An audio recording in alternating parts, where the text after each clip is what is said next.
A poor girl was forced by her stepmother to marry a CEO. Unexpectedly, after one night, the CEO became addicted to her. Hi, my close-knit family. Welcome back to Mr. Peter Stories. Oh, how I've missed you all. Every time I sit down to share a story, I feel like I'm wrapping my beautiful family in a warm embrace. Before we begin, let's take a moment for a beautiful prayer. May love and light surround every single one of you. May your hearts be filled with joy, your worries be lifted, and your dreams be blessed beyond measure. And may our stories continue to bring us closer, binding us as one loving family. Now, my precious ones, I have some questions for you. Are you enjoying my stories? How would you rate them from 1 to 10? And tell me which type of story makes your heart race the most? The passionate, intense romance, the soul-stirring drama, or maybe something else? Also, I see so many new faces joining our family. If you're new here, don't be shy. Drop your name and the city you're from in the comments. Let's welcome you with the love and warmth that makes this family so special. And tell me, my darlings, how was the last story? Did it touch your soul? Did it make your heart feel something real? I can't wait to hear your thoughts. Now get cozy, my loves, because today's story is about to take you on an unforgettable journey. The rain fell in steady sheets against the floor-to-ceiling windows of the Vaughan estate, turning the manicured gardens into a blur of muted greens and greys. Jalisa Vaughan stood at her bedroom window, one hand pressed against the cool glass, watching droplets trace elaborate patterns downward. At 18, her reflection showed a striking young woman with warm brown skin, high cheekbones, and eyes that held both wisdom and pain beyond her years. Those eyes had seen too much, learned too early how cruel the world could be to a girl who'd lost her mother too soon. The setting sun cast long shadows across her face, highlighting the delicate features she'd inherited from her late mother, features that her stepmother Victoria Rothschild never failed to remind her were common despite their appeal. The sounds of Victoria's expensive Louboutin heels clicking on the marble floors downstairs made Jalisa's shoulders tense. Each sharp click was like a countdown to something inevitable, something she couldn't quite name but felt in her bones. She'd learned to read the different rhythms of Victoria's walks over the years, the slow, measured pace when she was plotting, the quick, aggressive staccato when she was angry, and this current pattern, the sound of victory approaching. Life hadn't been kind to Jalisa since losing her mother at age 8. The memory of that day remained sharp enough to draw blood, the smell of antiseptic in the hospital corridor, the doctor's gentle voice explaining that her mother hadn't survived the surgery, the way her father's hand had gone slack in hers when he heard the news. Grace Vaughan had been a beacon of warmth and love in their lives, a pediatric nurse whose smile could calm the most frightened child, whose touch could ease the most stubborn fever. The official story was that Grace had died of complications from pneumonia, but Jalisa knew better. Her mother had stayed late at the hospital during a severe winter storm, refusing to leave her young patients when replacement staff couldn't make it in. She'd worked 36 hours straight, making sure every child was stable before finally heading home. The car accident that took her life was blamed on the icy roads, but Jalisa knew the truth. Exhaustion had taken her mother's reflexes. Her dedication to others had stolen her away. James Vaughan, her father and CEO of Vaughan Tech Solutions, had fallen apart in the aftermath. A man who'd once been full of laughter and silly jokes became a ghost in his own home, buried in work and grief. Jalisa still remembered the night she'd found him in his study, surrounded by empty whiskey glasses, clutching one of Grace's sweaters and sobbing. Victoria Rothschild had swept into their lives like a perfectly timed storm. She'd been hired as Vaughan Tech's new marketing director, and within months, she'd positioned herself as James's support system, his confidant, his savior. Jalisa, at 9 years old, had watched in helpless silence as Victoria orchestrated what she would later recognize as a masterclass in manipulation. "Your father needs someone to take care of him," Victoria had said, kneeling down to Jalisa's level the day before the wedding. "And you, dear girl, need a mother's guidance." That guidance had turned out to be a decade of subtle cruelty and calculated manipulation. Victoria was an artist when it came to maintaining appearances. To the outside world, she was the perfect stepmother, gracious, elegant, and seemingly devoted to her new family. She hosted charity events, joined the right boards, and never failed to mention her beloved stepdaughter in interviews. Behind closed doors, Victoria wielded words like weapons. She'd systematically dismantled Jalisa's self-worth with the precision of a surgeon. "Oh, darling," she would say, examining Jalisa's report card full of A's. "Academic achievement can only take someone like you so far. Best to focus on more attainable goals." Or, "That dress would be lovely on someone with a different complexion. Perhaps we should stick to more forgiving styles." The worst part was how she'd isolated James from his daughter. Every attempt Jalisa made to connect with her father was subtly undermined. Family dinners became exercises in tension, with Victoria directing the conversation away from any meaningful interaction between father and daughter. "James, darling," she would interject whenever Jalisa tried to discuss her dreams of college. "You remember that board meeting tomorrow? You should really review those documents tonight." Now, watching the rain transform the world outside her window, Jalisa felt that familiar ache in her chest, the longing for her mother's warm embrace, for her father's old smile, for a life unburdened by Victoria's elegant tyranny. She pressed her forehead against the glass, closing her eyes against tears that threatened to fall. The sound of car tires on wet gravel snapped her attention back to the present. A sleek, black Rolls-Royce Ghost was making its way up the circular driveway, its headlights cutting through the growing darkness. Jalisa's heart rate accelerated as she recognized the Montgomery Industries logo on the license plate. "Jalisa!" Victoria's voice carried up the grand staircase, honeyed with false warmth. "Come down to the formal sitting room, darling, and do wear that navy dress I bought you, the one that makes you look presentable." Her fingers trembled slightly as she changed into the dress, a conservative piece that Victoria had deemed appropriate for someone of her background. The fabric felt like a straight jacket against her skin, but she'd learned long ago to pick her battles.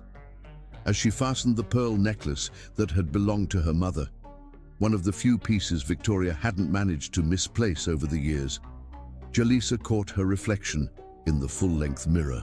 The young woman staring back at her was a study in contained grace. Her mother's features had matured into a beauty that even Victoria couldn't deny, though she tried her best to minimize it with unflattering clothes and subtle criticisms. Jalisa's hair, worn in elegant shoulder-length twists, framed a face that held echoes of Grace's gentle strength. The clicking of heels grew more insistent. "Jalisa! Our guests are waiting!" Taking a deep breath, Jalisa descended the curved staircase, each step measured and careful. The formal sitting room doors stood open, revealing a tableau that would change her life forever. Her father sat in his favorite leather armchair, but he might as well have been carved from stone. Victoria perched on the arm of his chair, her hand resting possessively on his shoulder, her red lips curved in a smile that didn't reach her eyes. And there, commanding attention from the center of the room, stood Harrison Montgomery Sr., the 72-year-old patriarch of Montgomery Industries. His steel gray hair and impeccable suit spoke of old money and older power. He turned as Jalisa entered, his sharp eyes assessing her with the same calculation he likely used to evaluate business acquisitions. "Ah," he said, his aged voice carrying easily across the antique furniture and Persian rugs. "So this is the girl." Victoria's smile widened. "Isn't she lovely?" We've worked so hard to polish her into something suitable. Jalisa felt her cheeks burn at the casual degradation, but she kept her spine straight, her expression neutral. Years of Victoria's guidance had taught her to wear dignity like armor. Indeed, Harrison said, taking a measured sip from his crystal tumbler. $60,000, he continued, the words falling like stones in the quiet room. A fair price for a marriage to my son, wouldn't you agree, James? The world tilted sideways. Jalisa's fingers gripped the doorframe, though she managed to keep her face composed. Marriage. Price. The words bounced around her mind like shrapnel, but their meaning refused to take solid form. Her father wouldn't meet her eyes. Victoria's perfectly manicured hand tightened on his shoulder as he nodded. A generous offer, Mr. Montgomery. No, Jalisa whispered, but no one seemed to hear. Or if they did, they didn't care. The rain continued its steady pattern against the windows, nature's accompaniment to the sound of her world crumbling. Harrison set his glass down with a decisive click. The arrangements will be handled discreetly, of course. The marriage license has already been prepared. We'll have the ceremony at the courthouse tomorrow morning. Tomorrow. The word escaped before Jalisa could stop it. 3 pairs of eyes turned to her, Harrison's calculating, Victoria's warning, and her father's empty. Is there a problem? Harrison's tone suggested that problems were things that happened to other people, never to him. Victoria stood, moving with the fluid grace of a predator. Of course not, Mr. Montgomery. Jalisa understands what an honor this is, don't you, dear? The Montgomery name, the stability it will provide. Her fingers wrapped around Jalisa's arm, nails digging in slightly. After all, what other prospects could someone like you hope for? The last fragments of Jalisa's childhood shattered in that moment. She looked at her father, silently begging him to be the man he'd been when her mother was alive, the father who'd sworn to protect her always. But James Vaughan stared into his whiskey glass as if it held answers to questions he'd never dared to ask. Excellent, Harrison said, rising. The car will collect her at 9 tomorrow morning. James, the transfer will be completed once the ceremony is done. He paused at the door, giving Jalisa one final appraising look. Welcome to the Montgomery family, my dear. Do try not to disappoint us. The sound of the front door closing echoed through the house like a judge's gavel. Victoria's grip on Jalisa's arm relaxed, but her smile grew sharper. Well, darling, it seems dreams do come true, even for girls like you. Jalisa pulled away, her voice barely a whisper. Daddy, please. But James was already standing, moving toward his study with the mechanical motions of a man sleepwalking through his own life. The study door closed behind him with a soft click that held all the finality of a tomb being sealed. Victoria's laugh was light, musical, and utterly cruel. Oh, my dear girl, did you really think he would choose you over peace, over me? You've been a burden since your mother died, a constant reminder of his greatest loss. At least now you'll be a profitable one. Jalisa made it back to her room before the tears came. She sank to the floor, her back against the door, the navy dress pooling around her like spilled ink. Outside, the rain continued its relentless descent, washing away the last colors of sunset and leaving only darkness behind. In 8 hours, she would be a Montgomery. In 8 hours, her life would be sold for $60,000. In 8 hours, she would learn whether this was truly the end of her story. Or perhaps, though she dared not hope it, the beginning of something entirely unexpected. The price of innocence, it seemed, could be measured in dollars and cents.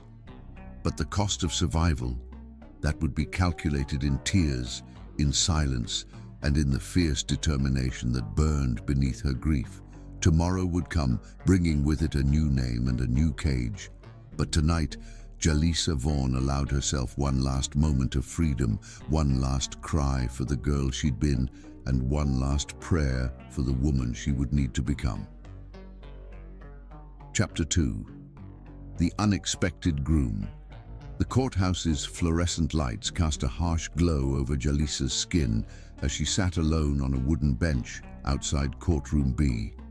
The morning had passed in a blur of mechanical motions, being ushered into Victoria's silver Mercedes at precisely 9, watching raindrops chase each other across the window during the silent drive downtown, following a court clerk's efficient footsteps through echoing marble halls. Now she sat, hands folded in her lap, wearing the simple white dress Victoria had thrust at her that morning.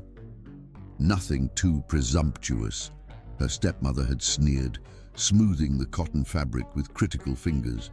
We wouldn't want anyone thinking you're trying too hard to appear above your station. The dress felt more like a prison uniform than wedding attire, its stark whiteness a mockery of traditional bridal dreams. Jalisa's mother had kept her own wedding dress preserved in the attic, an elegant creation of lace and pearls that had once promised love and possibility. That dress, like so many precious things, had disappeared shortly after Victoria moved in. The sound of approaching footsteps made Jalisa's shoulders tense.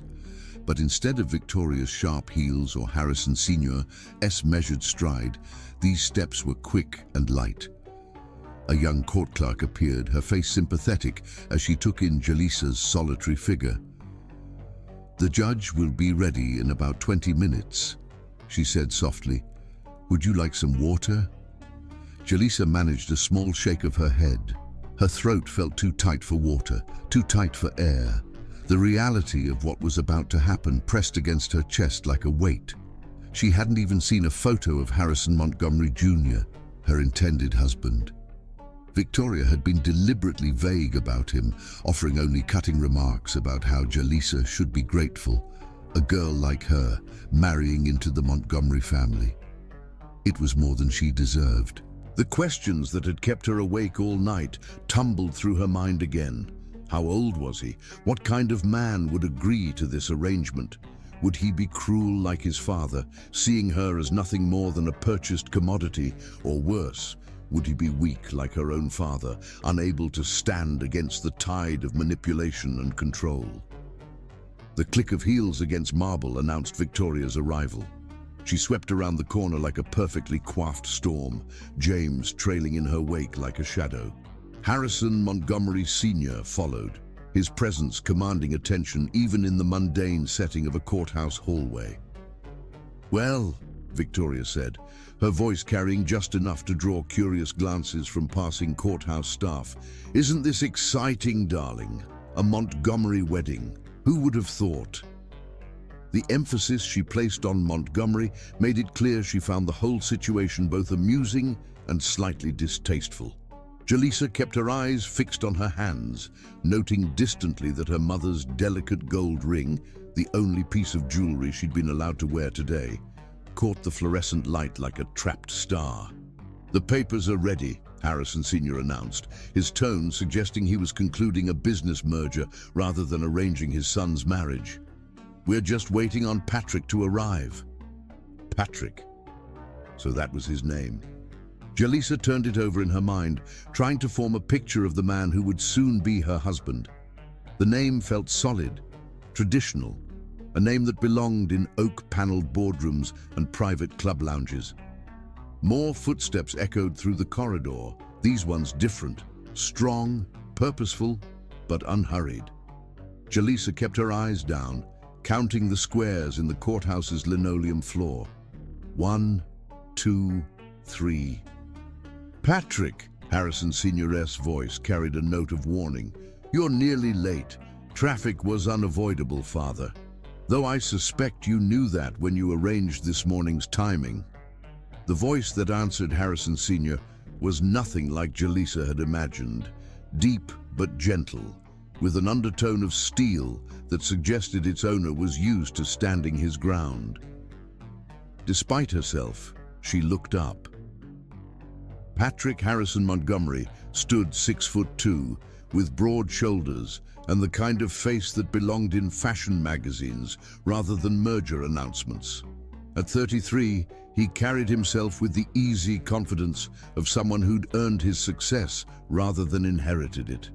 His steel-grey eyes, so like his father's in color but utterly different in warmth, widened slightly as they took her in. He wore a perfectly tailored charcoal suit that somehow managed to look both expensive and understated. His dark hair was styled professionally, but not severely, and a slight shadow of stubble along his jaw suggested he'd been too preoccupied or too rebellious to achieve his father's standard of clean-shaven perfection. "I'm Patrick," he said softly, moving to stand before her. His voice was pitched low, meant only for her ears. "And you must be Jalisa." The gentle way he said her name, not rushing through it like the courthouse staff, not dripping it with disdain like Victoria, made something in Jalisa's chest tighten. She managed a small nod, acutely aware of Victoria's sharp eyes watching their interaction. "The judge is ready for you now," the clerk announced, appearing in the courtroom doorway. "If you'll all follow me." What followed was a ceremony that felt more like a business transaction than a wedding. The judge, a tired-looking woman in her 60s, barely glanced up from the papers as she read the standard vows. Victoria stood at James's side, her hand resting possessively on his arm as if to prevent him from any last-minute attacks of paternal conscience. Harrison Sr. watched the proceedings with the satisfied air of a man seeing a long-term investment finally pay off. But Patrick was different. When it came time to say, "I do," he turned to face Jalisa fully, his eyes meeting hers with an intensity that made the fluorescent lights dim and the mechanical words take on unexpected weight. His hand, when he took hers to slip on the simple gold band Harrison Sr. had provided, was warm and steady. "By the power vested in me by the state of New York," the judge intoned, "I now pronounce you husband and wife." There was no "you may kiss the bride," no rice, no flowers, no celebration, just Harrison Sr., immediately turning to James with papers requiring signatures, and Victoria's satisfied smirk as she watched another piece of her stepdaughter's life fall under someone else's control. "Mrs. Montgomery," Patrick said quietly, still holding her hand. The title should have felt like another shackle, but something in his voice made it sound almost like a question or perhaps a promise. "The car is waiting," Harrison Sr. announced, having concluded his business with James. "Patrick, you'll take Jalisa to the estate. I have meetings this afternoon, but I trust you can handle the transition." Victoria stepped forward, her smile razor-sharp. "Of course you'll want to get your new bride settled in. Jalisa, darling, do try to remember everything I taught you about being a proper wife. Though I suppose the Montgomerys have their own standards." The slight emphasis she placed on standards made her meaning clear. Whatever those standards were, Victoria doubted Jalisa could meet them. But before Jalisa could feel the familiar sting of her stepmother's words, Patrick's hand tightened slightly around hers. "I'm sure Jalisa will define her own role in our family," he said, his tone pleasant but firm. "Shall we?" This last was directed at Jalisa, accompanied by a slight tug toward the courthouse exit. The walk through the courthouse felt surreal, like moving through water. Patrick's hand remained steady around hers, guiding her past curious onlookers and through the heavy doors into the late morning sun. A sleek black Bentley waited at the curb, a uniformed driver holding the door open. "After you," Patrick said softly, helping her into the car's leather interior. The door closed with a solid thunk, sealing them into a bubble of climate-controlled silence.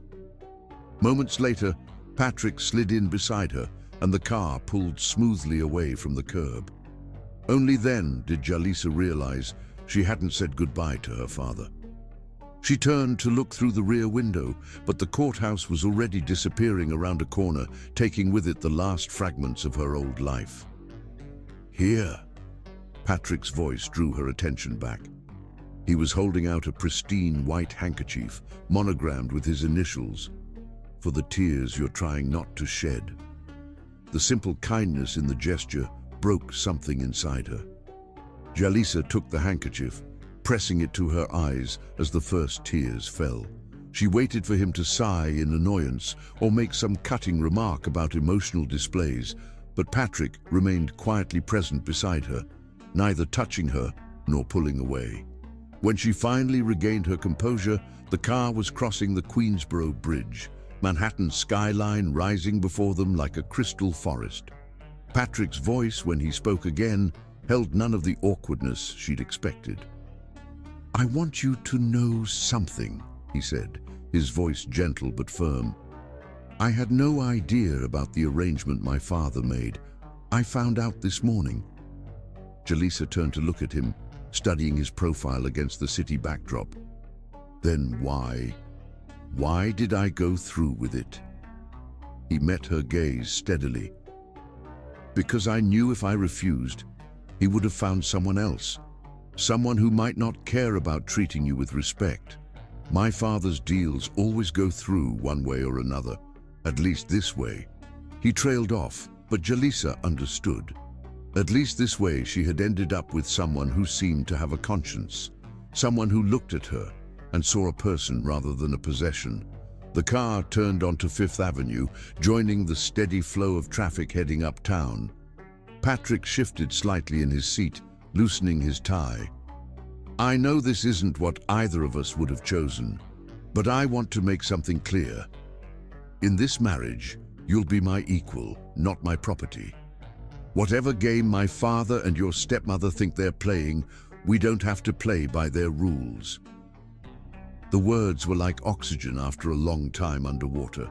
Jalisa found herself studying him more carefully, the strength in his jaw, yes, but also the kindness around his eyes, the way he held himself like someone used to carrying responsibility rather than wielding power. "The estate is about 20 minutes away," Patrick continued. "It's been in the family for generations, but I've had my own wing renovated recently. You'll have your own suite of rooms there, completely private. No one, not even my father, will enter without your permission." The promise of privacy, of space that would truly be hers, made Jalisa's throat tight again.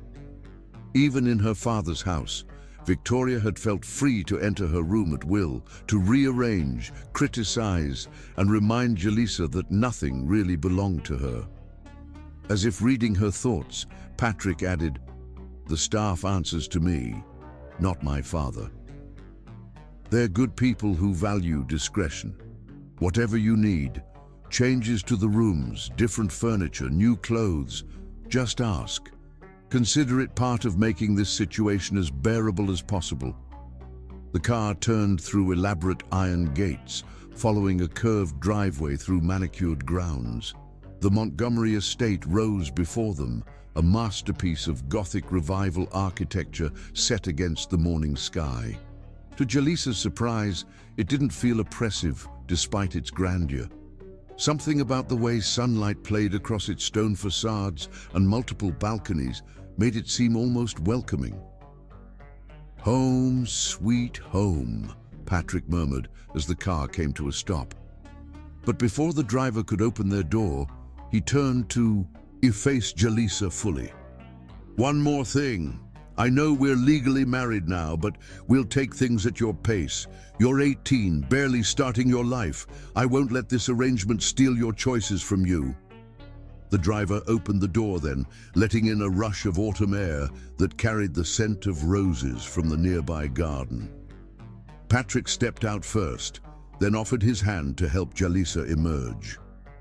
As she stood beside him, looking up at what would now be her home, she felt something unexpected unfurl in her chest. Not quite hope, perhaps, but the possibility of it. "Would you like to see your rooms?" Patrick asked, offering his arm with old-world courtesy that somehow didn't feel patronizing. "Cook usually serves lunch on the terrace this time of year, if you're hungry. Or we could have something sent up if you'd prefer to settle in privately." Jalisa found her voice at last, surprising herself with its steadiness. "The terrace sounds nice, actually, if that's all right." Patrick's smile was warm and genuine. "More than all right," Shall we? As they climbed the broad stone steps together, Jalisa caught their reflection in one of the estate's many windows. She in her simple white dress, he in his elegant suit, looking for all the world like a normal couple coming home together. Maybe, she thought, this arranged marriage didn't have to be an ending. Maybe, just maybe, it could be the beginning of something unexpected and real. The massive front doors opened silently before them, revealing a soaring entry hall with a sweeping staircase and crystal chandelier. But it was the small details that caught Jalisa's attention. Fresh flowers in crystal vases, comfortable-looking window seats flooded with natural light, books that showed signs of actually being read rather than just displayed. "Welcome home, Mrs. Montgomery," Patrick said softly, and for the first time since hearing that title in the courthouse, Jalisa felt herself begin to smile. Chapter 3. First Light of Love. The Montgomery estate's west wing stretched before Jalisa like a world unto itself. Patrick led her through a series of elegantly appointed rooms, each one more beautiful than the last, until they reached a set of double doors carved with intricate Art Nouveau roses. "Your suite," he said, producing a small golden key. "The only other copy is in the estate's safe, and only you can authorize its use." He handed her the key, careful not to let his fingers brush hers. "Would you like to see inside?" Jalisa turned the key in the lock, feeling the solid weight of real brass and craftsmanship. The doors swung open silently, revealing a space that took her breath away. Afternoon sunlight streamed through floor-to-ceiling windows, illuminating a sitting room that managed to be both grand and welcoming. The walls were painted a soft cream, providing a perfect backdrop for artwork that made her heart skip. Contemporary pieces by Black artists she recognized from her art history classes, their vibrant colors and powerful themes making the space feel immediately personal. "I had the decorator research artists you might appreciate," Patrick said quietly, noting her reaction. "The collection can be changed, of course, if you prefer different pieces." But Jalisa was already moving deeper into the suite, taking in the details. A writing desk of pale maple sat in one corner, its surface clean but equipped with everything she might need. Comfortable seating areas were arranged to take advantage of both the view and the marble fireplace. Built-in bookshelves lined one wall, their lower shelves already filled with a carefully curated selection that made her pause. Contemporary fiction by diverse authors, art books, and several volumes on business and finance that didn't seem randomly chosen. "I noticed your academic records mentioned an interest in business administration," Patrick explained, following her gaze to the books. "I thought you might want to explore that further." The bedroom beyond the sitting room was a study in understated luxury. A king-sized bed, dressed in soft linens in shades of blue and silver, dominated one wall, while a separate seating area created a peaceful retreat. The ensuite bathroom gleamed with marble and chrome, featuring both a deep soaking tub and a rain shower, but it was the walk-in closet that made Jalisa's steps falter. Unlike the rest of the suite, it was completely empty except for a single note card placed on a central island.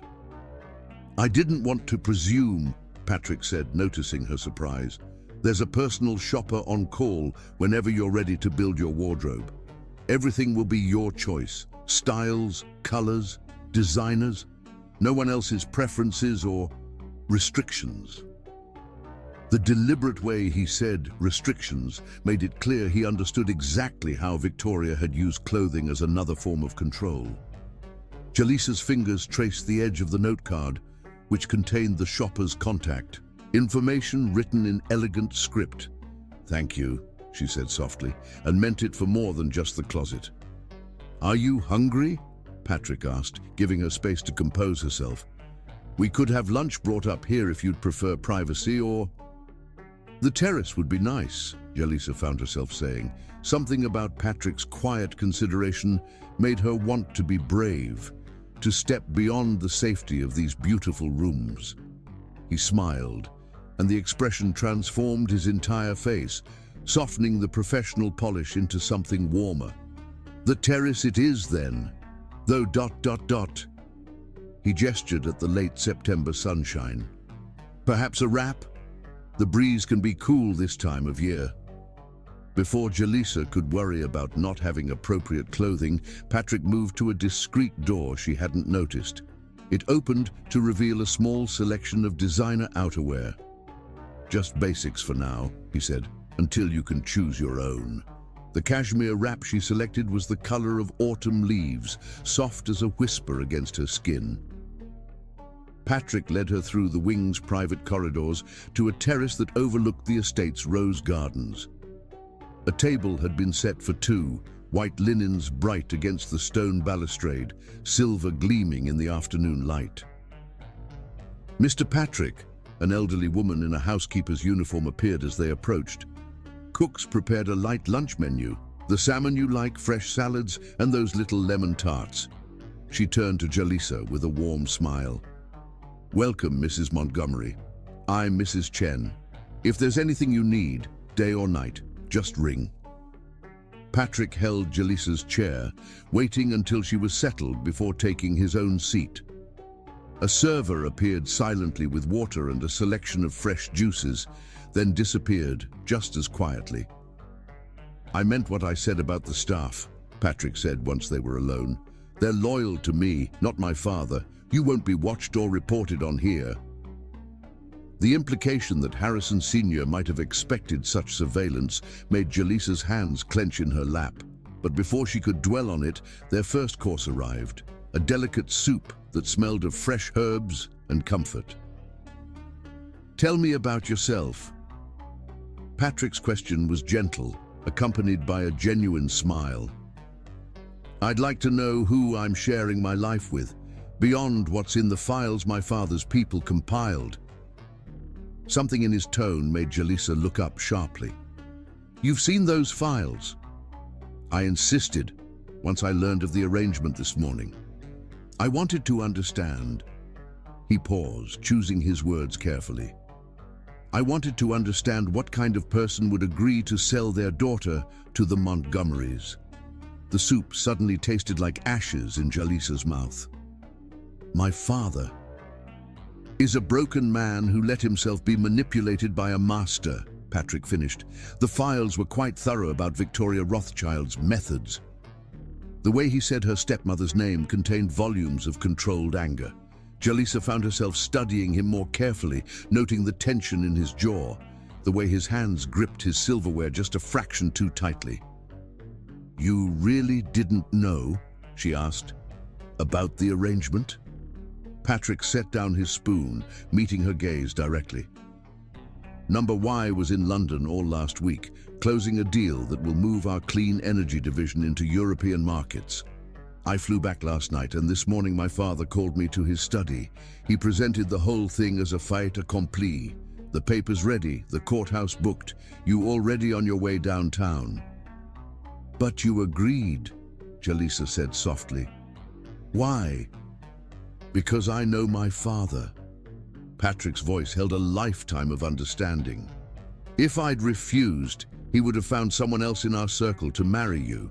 Someone who would have seen you as property, who would have treated you like... He trailed off, his expression darkening. Like merchandise, Jalisa finished.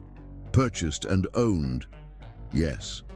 Patrick's hand moved as if to cover hers, then stopped just short. I couldn't let that happen. Not when I could prevent it.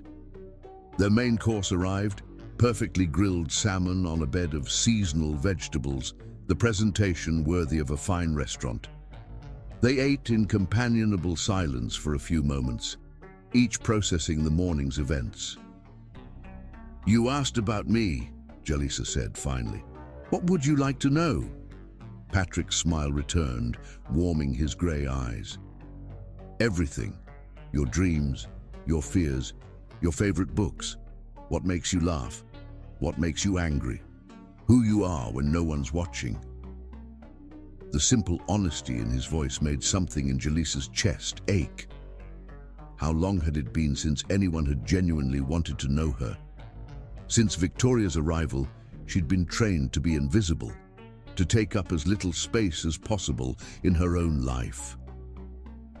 "I love art," she found herself saying. Not just looking at it, but understanding it, the history, the context, the way it reflects and shapes culture. "And I'm good at math, even though Victoria said it wasn't ladylike to show it. I used to help the other students in calculus class explaining concepts the teacher couldn't quite get across." A teacher at heart, Patrick noted. "And the business administration interests?" "I want to understand how things work," Jalisa admitted. "Not just numbers, but systems, organizations. How to make them better, more efficient, more human." Patrick's expression showed genuine interest. "We could use more of that perspective at Montgomery Industries. Too often, efficiency comes at the cost of humanity." Their conversation flowed easily through the rest of lunch, touching on books they'd both loved, places they hoped to visit, causes they believed in. Patrick, it turned out, had a dry sense of humor that made Jalisa laugh despite herself. He told stories about his travels that focused on the people he'd met rather than the deals he'd closed, and asked thoughtful questions that showed he was really listening to her answers. As their empty dessert plates were cleared away, Patrick checked his watch. "I have a video conference in 20 minutes. Part of the European deal that can't wait. Would you like to explore the grounds this afternoon? Mrs. Chen can show you the gardens, or you're welcome to discover them on your own. This is your home now. You don't need permission to move through it." The freedom implicit in that statement made Jalisa's throat tight. "I think I'd like to get settled in my rooms first, if that's all right. Maybe look through those books you provided." "Of course." Patrick stood, offering his hand to help her up. "I'll have dinner sent to your suite around 7, unless you'd prefer to dine together." Jalisa thought about it, surprised to find she wasn't automatically choosing the safer option of solitude. "Together would be nice, but in my sitting room, I'm not quite ready for the formal dining room." "Perfect." Patrick's smile was understanding. "I'll bring chocolate cake. I find it helps when processing major life changes." The walk back to her suite was comfortable, filled with Patrick pointing out artwork she might enjoy and explaining which parts of the estate were private versus public spaces. At her doors, he stopped, maintaining a respectful distance. "Jalisa," he said softly. "I know this isn't how either of us imagined starting a marriage, but I want you to know you're safe here, with me. Whatever this becomes, it will be on your terms." She nodded, unable to find words for the complex emotions swirling in her chest. Patrick gave her another warm smile and turned to go. "Patrick?" Her voice stopped him. "Thank you for being unexpected."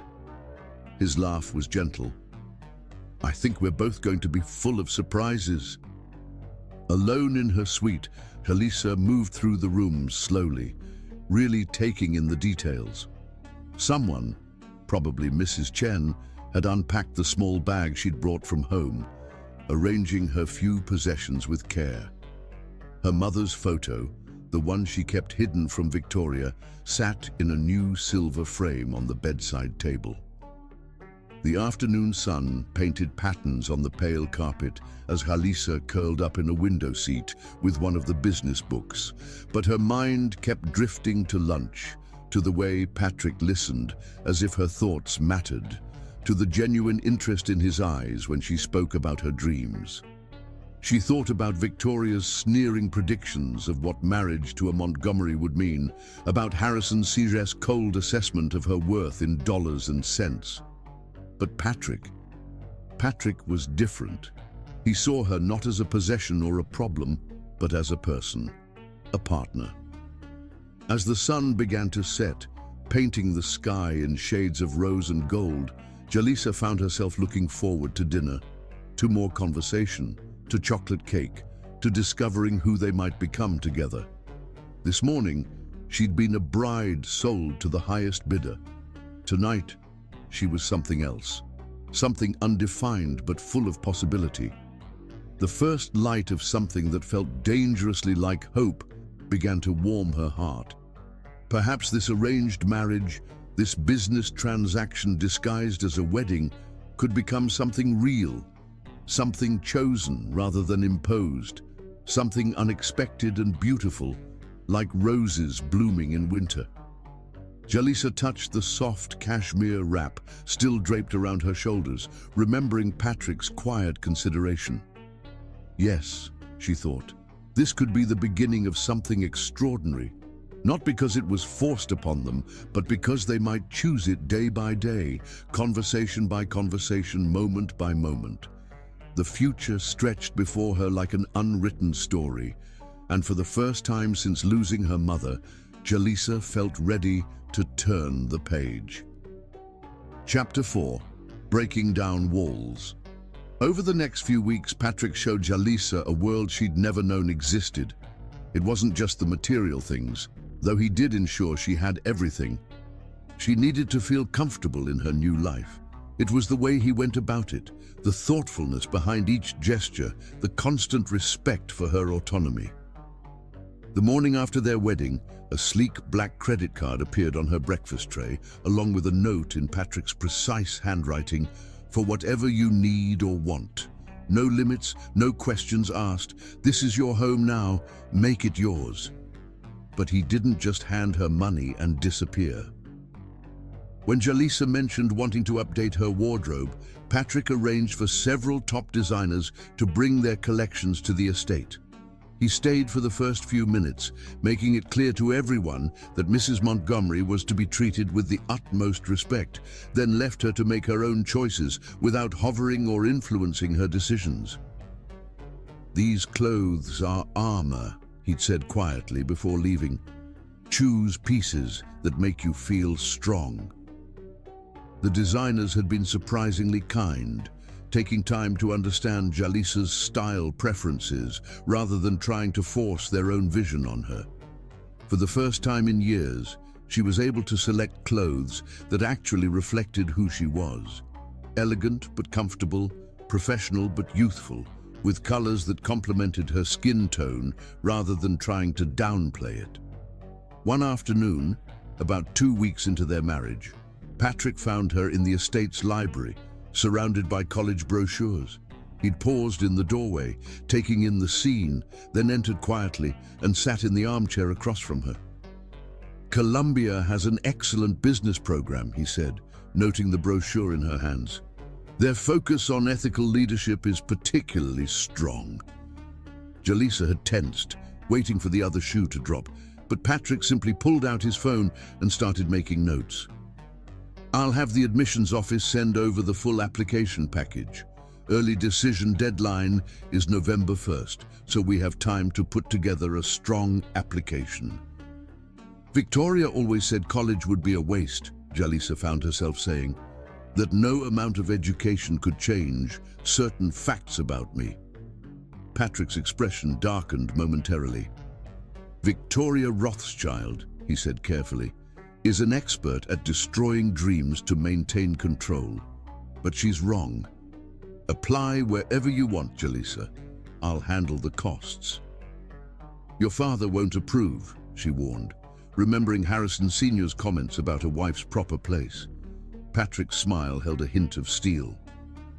"My father's approval stopped mattering to me a long time ago.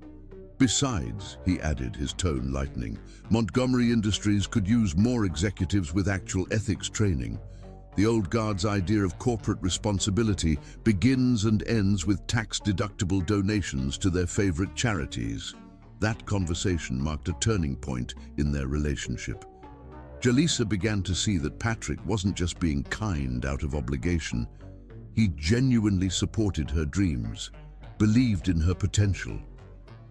He arranged for her to meet with college counselors, helped her craft her personal statement, and never once suggested that being Mrs. Montgomery should be enough.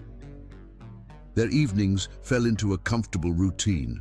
They would have dinner together in Jalisa's sitting room, talking about their days.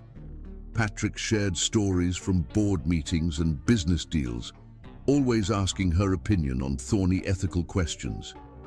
Jalisa found herself opening up about her own experiences, her hopes for the future, her memories of life before Victoria. One night, over slices of chocolate cake, which had become something of a tradition, Patrick asked about her mother. "You don't have to talk about her if you don't want to," he said quickly, seeing Jalisa's expression. I'd like to know about the woman who raised such an extraordinary daughter." Something in his tone, genuine interest without pity, made Jalisa want to share. "She was a pediatric nurse," she began, "the kind who remembered every patient's favorite color and would sing silly songs during scary procedures. She had this way of making everyone feel safe, even in the worst moments." Patrick listened intently as Jalisa described Grace Vaughan's dedication to her patients, her love of art and music, her habit of dancing in the kitchen while making Sunday breakfast.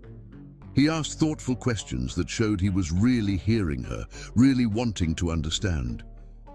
"She sounds remarkable," he said, when Jalisa finally fell silent. "I wish I could have met her." "She would have liked you," Jalisa realized. "She always said you could judge a person's character by how they treat those who can't help them in return." Patrick's smile was soft. "Smart woman. I see where you get it from." Their days settled into a rhythm that felt surprisingly natural. Patrick never pressured Jalisa for physical intimacy, maintaining careful boundaries while still showing affection in small ways. A gentle touch on her shoulder when passing, a warm smile across the dinner table, thoughtful notes left with morning coffee. The staff, true to Patrick's word, treated Jalisa with genuine respect. Mrs. Chen became something of a surrogate mother figure, always ready with a cup of tea and a sympathetic ear. The gardeners started leaving fresh flowers in Jalisa's suite, choosing blooms that matched her new decor. Even the security team, all ex-military men hired by Harrison Sr., showed their support by quietly keeping Victoria away when she tried to make surprise visits. One rainy Saturday, about a month into their marriage, Patrick took Jalisa shopping at a small boutique in Manhattan, not for clothes or jewelry, but for art supplies. He'd noticed her sketching in the margins of her college applications and decided she needed proper materials. "My father would say it's a waste of time," he commented, as Jalisa selected pencils and pastels. "Which is exactly why you should do it. Art feeds the soul in ways quarterly reports never will." They ended up spending hours in the shop, with Patrick asking interested questions about different techniques and materials. His genuine curiosity made Jalisa feel safe sharing this part of herself, the creative dreams Victoria had dismissed as frivolous. That evening, back at the estate, Patrick helped her set up a small studio space in one corner of her sitting room. He arranged the lighting himself, insisting on proper task lamps that wouldn't strain her eyes. "There," he said, stepping back to admire their work. "A space that's purely yours, for creating whatever you want." Jalisa found herself studying his profile in the warm lamplight. In the weeks since their courthouse wedding, Patrick had become not just her husband, but her friend. Someone who saw her clearly and liked what he saw. Someone who supported her dreams instead of trying to cage them. "Thank you," she said softly. "Not just for this, but for everything." Patrick turned to face her, his gray eyes serious. "You don't need to thank me for treating you with basic human dignity, Jalisa. That should have been your birthright." "Still," she insisted, "you've made this so much easier than it could have been, than it would have been with someone else." Something shifted in Patrick's expression then, a softening around his eyes, a gentle curve to his lips. He took a step closer, moving slowly enough that Jalisa could have backed away if she wanted to. She didn't want to. Patrick's kiss, when it finally came, was nothing like she'd imagined her first kiss would be. It wasn't awkward or demanding or frightening. It was gentle as a summer breeze, warm as morning sunshine, sweet as the chocolate cake they shared every evening. When he pulled back, his eyes searched her face carefully. Was that okay? Jalisa found herself smiling. More than okay. It wasn't a dramatic moment of passion like in the romance novels she used to hide from Victoria. It was something better, something real and chosen, born of growing trust and genuine affection rather than obligation or possession. That night, after Patrick had bid her good night and returned to his own rooms, Jalisa stood at her window watching the rain fall. Her fingers touched her lips, remembering the gentle pressure of Patrick's kiss. For the first time since her mother's death, she felt truly safe, truly seen. The walls she'd built around her heart, reinforced by years of Victoria's cruelty, were beginning to crumble. Not because Patrick was trying to break them down, but because he made her feel secure enough to lower them herself. Tomorrow would bring new challenges, college applications to complete, Harrison Seeger's disapproval to navigate, the constant shadow of Victoria's influence to overcome. But tonight, Jalisa allowed herself to imagine a future full of possibility. A future where love wasn't a transaction or a trap, but a choice made freely, day by day, moment by moment. She picked up one of her new sketching pencils, letting her hand move across fresh paper.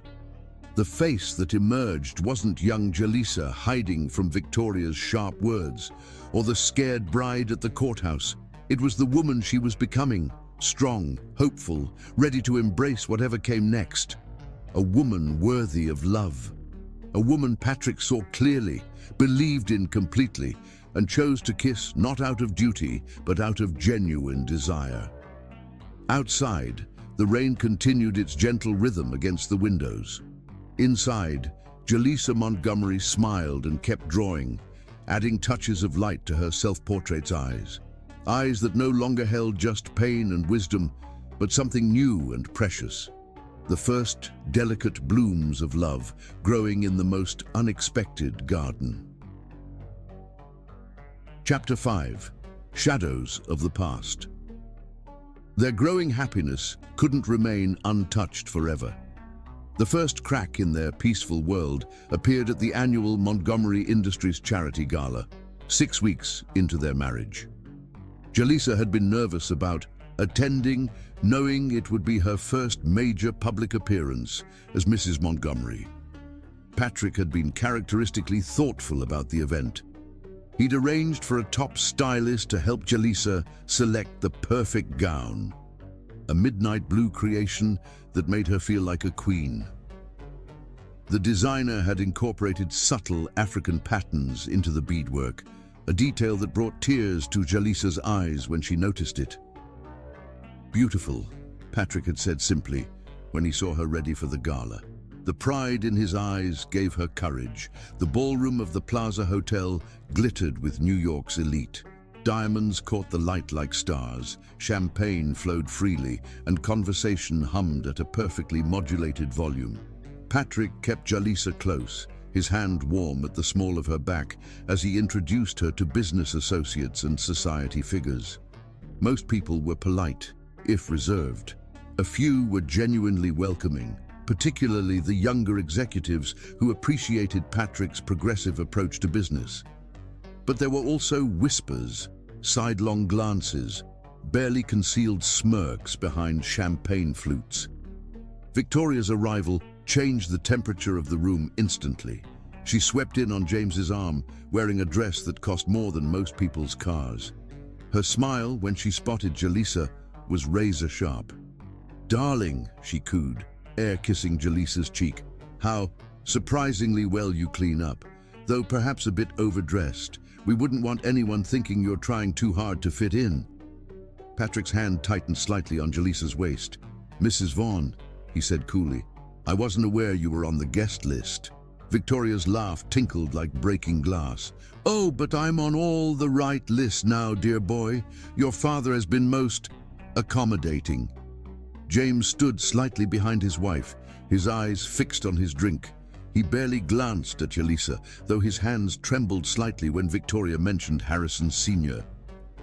Throughout the evening, Victoria worked the room like a master conductor, dropping subtle hints and poisoned words into eager ears.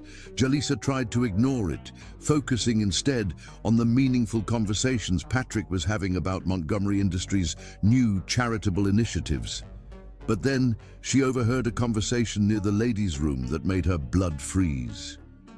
"Well, of course it was arranged," Victoria's voice carried just enough to reach interested parties.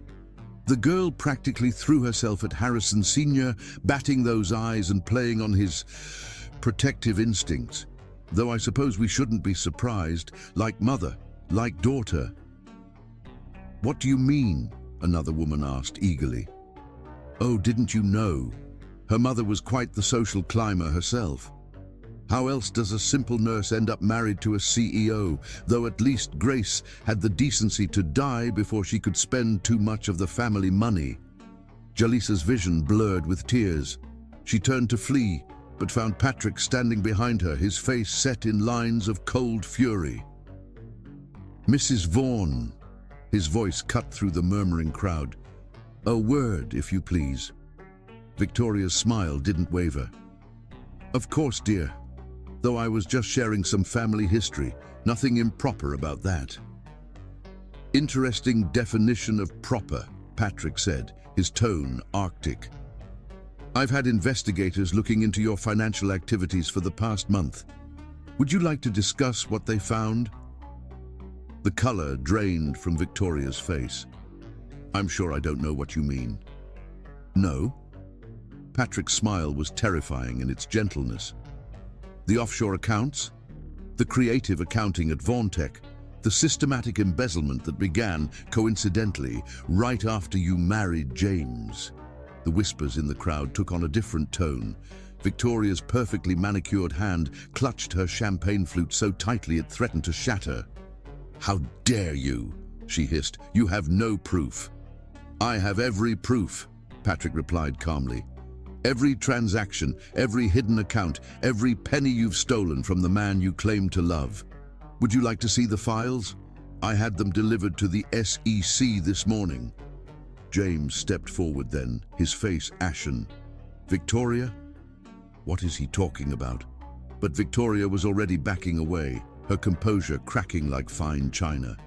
"She's nothing but a gold digger," she spat, gesturing at Jalisa, "just like her mother." It was the wrong thing to say. Patrick's voice, when he spoke again, could have frozen flame. "Mrs. Vaughn, your life is about to become very complicated. I suggest you leave now while you still have some dignity intact. And if you ever speak about Jalisa or her mother again, I will personally ensure that every society door in New York slams shut in your face." The crowd parted like the Red Sea as Victoria fled, leaving James standing alone and lost. Patrick turned to him with slightly more gentleness. "Mr. Vaughn, I suggest you call your lawyer. You'll want to distance yourself from what's coming." Later that night, in their private sitting room at the estate, Jalisa finally broke down.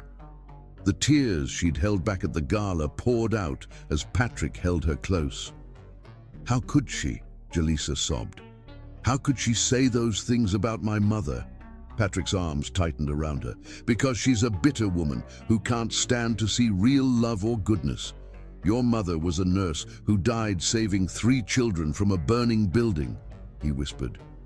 "I found the news articles, talked to people who knew her. She worked extra shifts that winter because the pediatric ward was understaffed.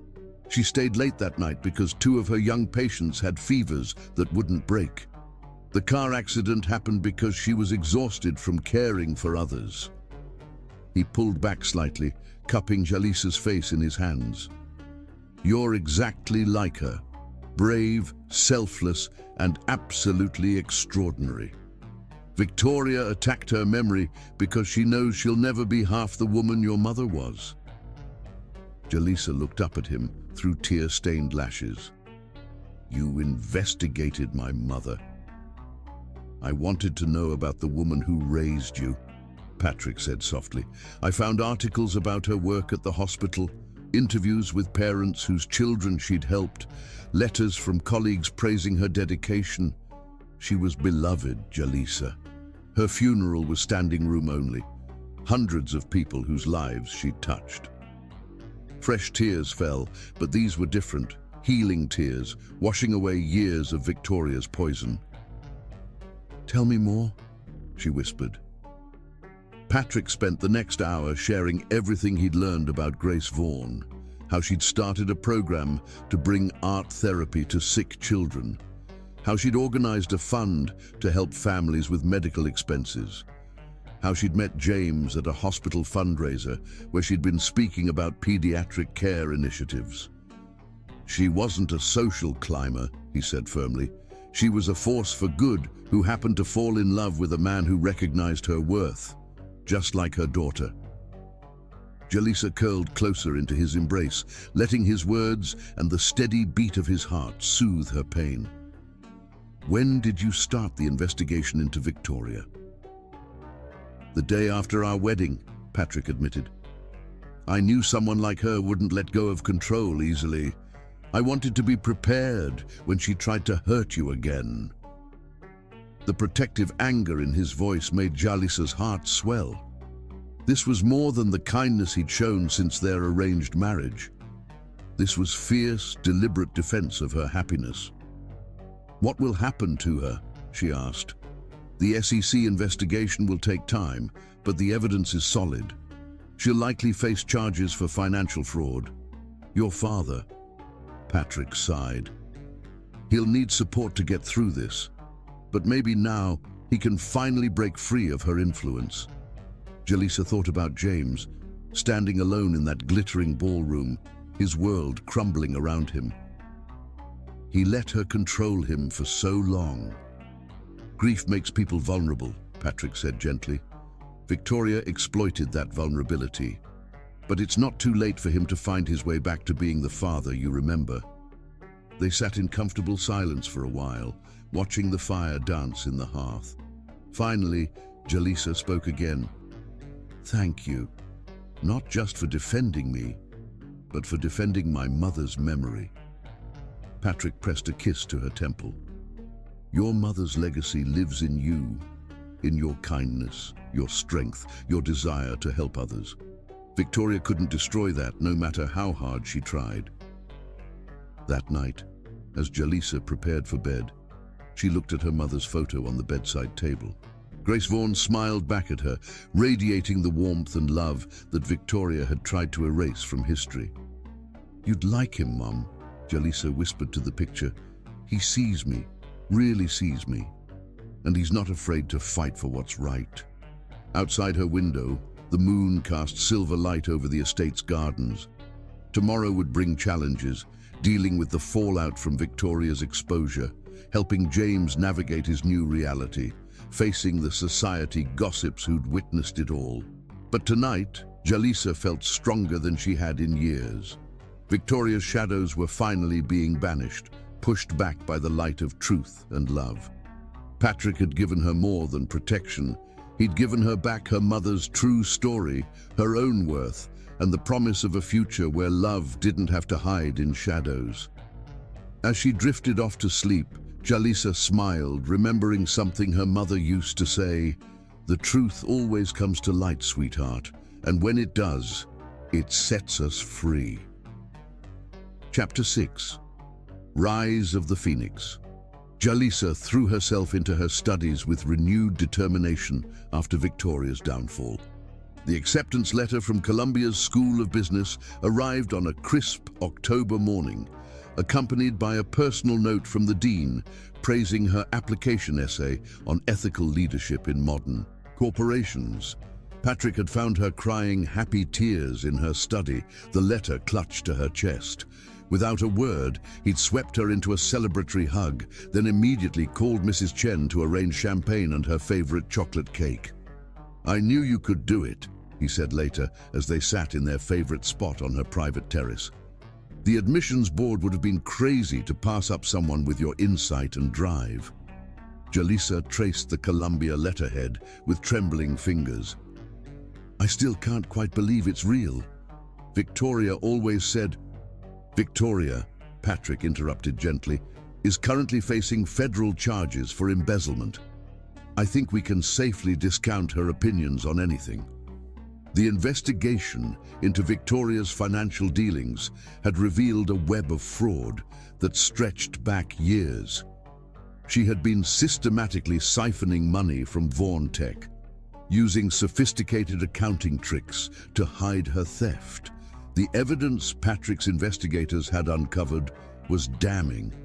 James, once the truth about his wife's crimes became clear, had seemed to wake from a long nightmare. He'd filed for divorce immediately and thrown himself into cooperating with the authorities. The process had been painful but cleansing, like lancing an infected wound. Now, 2 months after the gala confrontation, Jalisa was excelling in her business classes at Columbia. Patrick watched with pride as she transformed from a timid girl into a confident young woman. Her natural intelligence, no longer suppressed by Victoria's manipulation, flourished in the academic environment.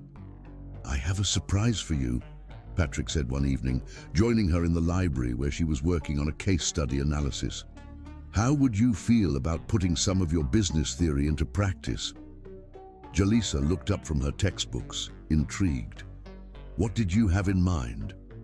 "Montgomery Industries' charitable foundation needs restructuring," Patrick explained, settling into the chair across from her.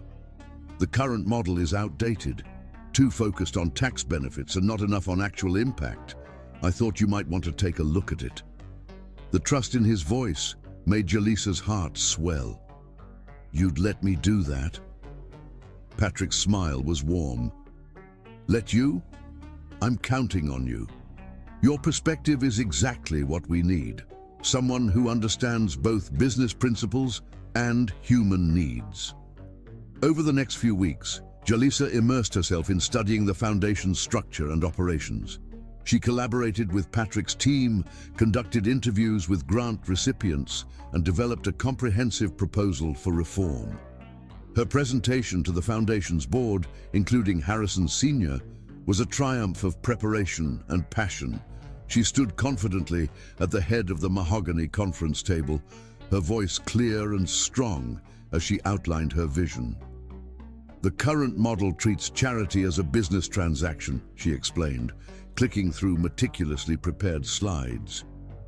"But true philanthropy should be about transformation, not just for the recipients, but for the organization itself. I propose restructuring our giving around 3 core principles: sustainability, empowerment, and measurable impact." Harrison Sr., who had initially viewed her involvement with barely concealed skepticism, found himself leaning forward as Jalisa detailed her plans. Her proposal included innovative funding mechanisms, partnerships with grassroots organizations, and a revolutionary approach to measuring social impact. Furthermore, she concluded, by integrating these initiatives with Montgomery Industries' core business strategies, we create a synergy that benefits both our commercial interests and our social mission. It's not just about giving money, it's about investing in sustainable change. The silence that followed her presentation was broken by slow, deliberate applause from Harrison Sr. himself. "Well," he said, his voice carrying a note of surprise and reluctant admiration, "it seems we've underestimated you, Mrs. Montgomery." Patrick, watching from his seat at the table, felt his chest swell with pride. This was the woman he'd glimpsed beneath Victoria's oppression, brilliant, compassionate, and unstoppable once given room to shine. The board approved Jalisa's proposals unanimously. Within months, the Montgomery Foundation became a model for modern corporate philanthropy, earning praise from industry leaders and social impact experts alike. But it was more than just professional success. Jaleesa began to hold her head high in social situations, her natural grace and intelligence shining through. The whispers about her changed from criticism to admiration. Even the society matrons who had once echoed Victoria's sneers found themselves charmed by the young Mrs. Montgomery's genuine warmth and quiet confidence. Patrick found himself falling deeper in love with her every day, not just because of her beauty or intelligence, but because of her resilience, her compassion, and her quiet strength. He loved watching her tackle complex problems, the way her brow furrowed in concentration as she worked through solutions. He loved her determination to use their resources for good, her insistence on looking beyond surface appearances to find true need. One evening, after a particularly successful foundation event, they walked together in the estate's rose garden. The autumn air was crisp, but Patrick had wrapped his jacket around Jaleesa's shoulders, and they lingered among the late-blooming flowers. "Do you remember what you said to me that first night?" Jaleesa asked suddenly. "About why you went through with the marriage?" Patrick nodded, his hand warm against the small of her back. "I said I couldn't let my father arrange a marriage with someone who might not treat you with respect." "You did more than that," Jaleesa said softly. "You gave me back myself. Every time Victoria tried to make me small, you helped me grow. Every dream she called impossible, you made achievable." Patrick stopped walking, turning to face her in the moonlight. "You did all the growing yourself, Jaleesa. I just removed the shadows that were blocking your light." She reached up to touch his face, her fingers tracing the strong line of his jaw. "Do you know what I see when I look at our foundation's work? I see my mother's legacy. She taught me that true strength lies in helping others rise. You helped me rise, and now we're helping others do the same." Patrick's kiss was tender, full of pride and love and promise. When they finally broke apart, he rested his forehead against hers. "You're extraordinary, Jaleesa Montgomery. Don't ever let anyone tell you differently again." Later that night, as they shared their traditional slice of chocolate cake in Jaleesa's sitting room, Patrick watched his wife review quarterly reports from their newest initiative, a scholarship program for underprivileged students interested in healthcare careers. She had come so far from the frightened girl at the courthouse. Now she moved through the world with quiet confidence, her intelligence and compassion touching everything she did. The business classes at Columbia were just the beginning. Patrick could already see her future role in shaping Montgomery Industries into something more ethical, more human. But more than that, he saw the woman he'd grown to love with his whole heart. Not because of any arrangement or obligation, but because she was exactly who she was meant to be, strong, brilliant, and unstoppable. As if sensing his thoughts, Jaleesa looked up from her reports and smiled. The love in her eyes matched the warmth in his chest, a flame that had grown from the smallest spark into something powerful and transformative. Together, they were building something neither of them had expected, a marriage of true equals, a partnership based on respect and understanding, a love that had bloomed in the most unlikely soil. The phoenix, they say, rises from its own ashes to soar higher than before. Watching his wife shine in her newfound confidence, Patrick thought the metaphor particularly apt.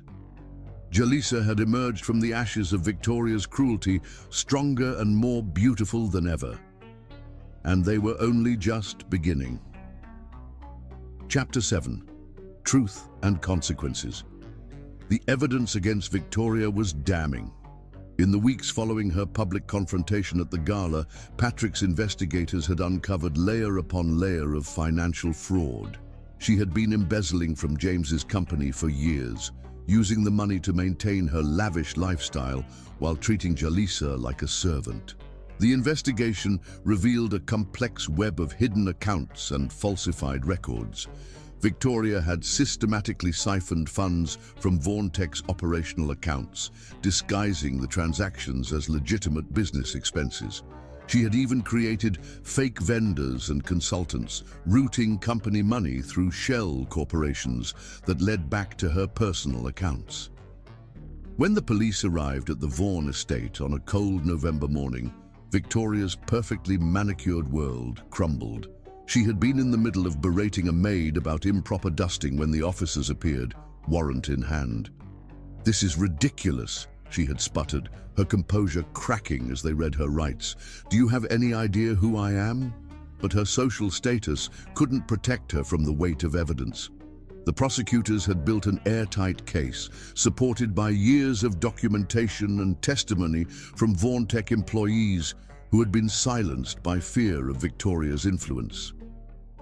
James, watching his wife being led away in handcuffs, seemed to age a decade in moments.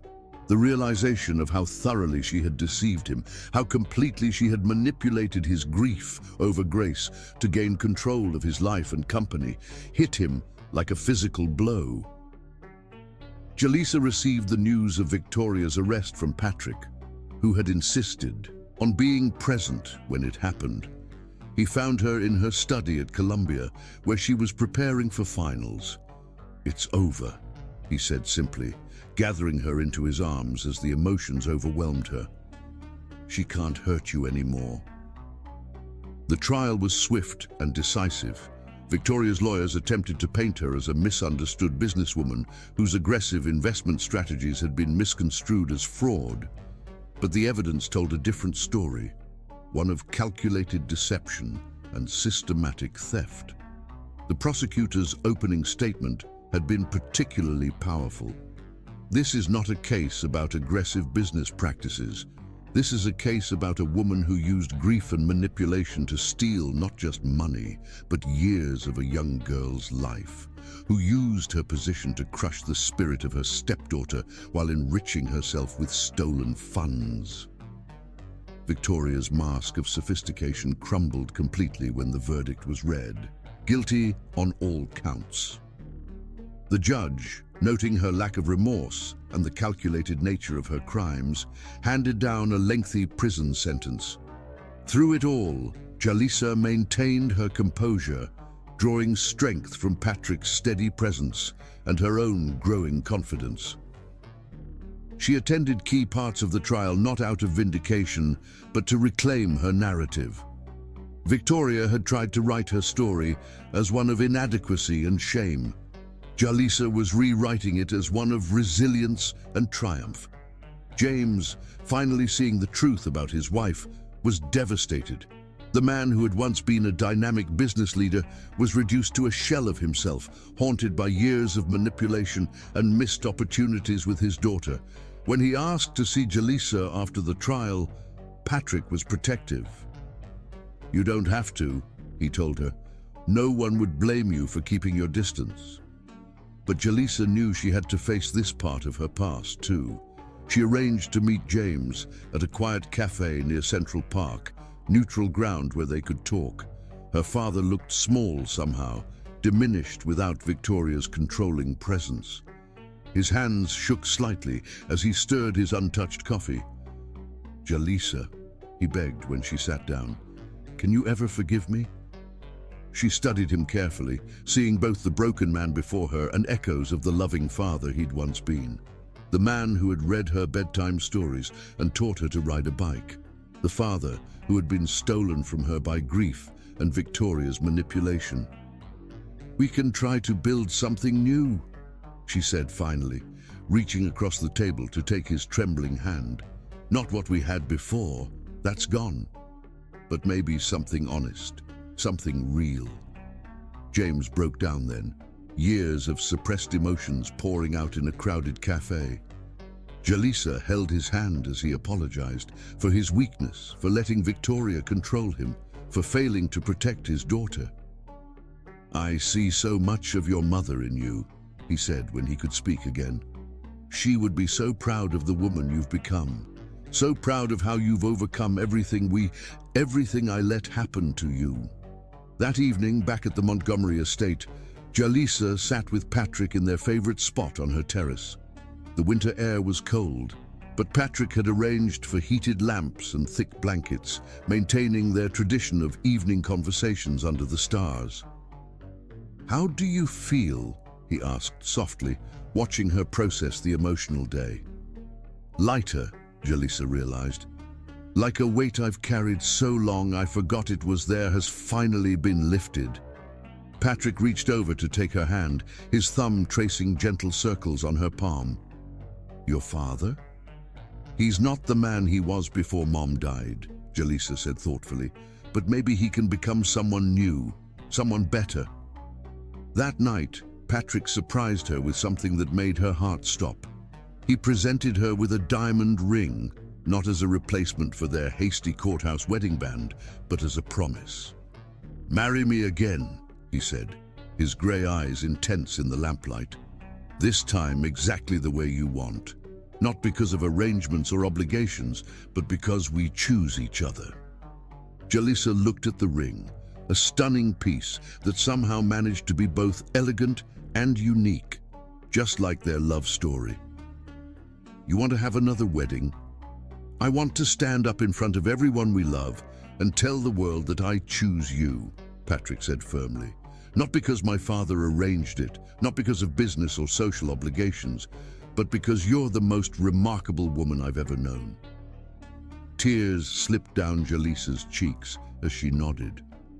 "Yes," she whispered. "Yes to choosing you. Yes to building something real. Yes to everything." The ring slid perfectly onto her finger, catching the light like captured stars. Patrick gathered her close, his kiss tasting of promise and possibility. Later, as they shared their traditional slice of chocolate cake, Jalisa looked around her sitting room, at the art she'd chosen, the books that reflected her interests, the space she'd made truly her own. So much had changed since that rainy day at the courthouse. Victoria would face the consequences of her actions in prison. James was beginning the long journey of redemption and healing. And Jalisa was finally free to be exactly who she was meant to be, loved by a man who saw her true worth. "What are you thinking?" Patrick asked, noticing her contemplative expression. "I'm thinking about truth," she said softly. "How it always comes to light eventually, and how sometimes, when the lies fall away, something beautiful can grow in their place." Patrick's smile was tender as he leaned in to kiss her again. "Something beautiful already has." Outside, the winter wind whispered through bare branches, but inside, warmth bloomed like spring. Truth had indeed brought consequences. Justice for Victoria's crimes, hope for James's redemption, and for Jalisa and Patrick, the precious chance to transform an arranged marriage into a love story written entirely on their own terms. Chapter 8. Hearts Unleashed. Their honeymoon in the Maldives was everything their courtship should have been. Away from prying eyes and social pressure, Patrick and Jalisa discovered each other anew on a private island where crystal-clear waters met powder-white sand. The resort's overwater villa became their sanctuary, a place where the complicated world of Manhattan society and family obligations felt as distant as the stars that scattered across the night sky. Floor-to-ceiling windows revealed an endless expanse of turquoise ocean, while traditional Maldivian architecture provided a perfect blend of luxury and authenticity. On their first morning, Jalisa woke to find Patrick already on their private deck, arranging breakfast. Fresh tropical fruits, still warm pastries, and the rich aroma of Maldivian coffee created a feast for the senses. "Good morning, Mrs. Montgomery," he said, his smile warm as sunshine on water. "Ready for your first swimming lesson?" Jalisa had confessed during their flight that she'd never learned to swim, another limitation Victoria had imposed, claiming it wasn't necessary for someone like her. Patrick had immediately promised to teach her, understanding that this was about more than just swimming. It was about breaking free from old restrictions, about claiming new experiences as her own. They spent that morning in the shallow waters near their villa, Patrick's hands steady and supportive as he taught her to float. His patience was infinite, his encouragement constant, and his joy in her progress genuine. "That's it," he called, as Jalisa managed her first few independent strokes.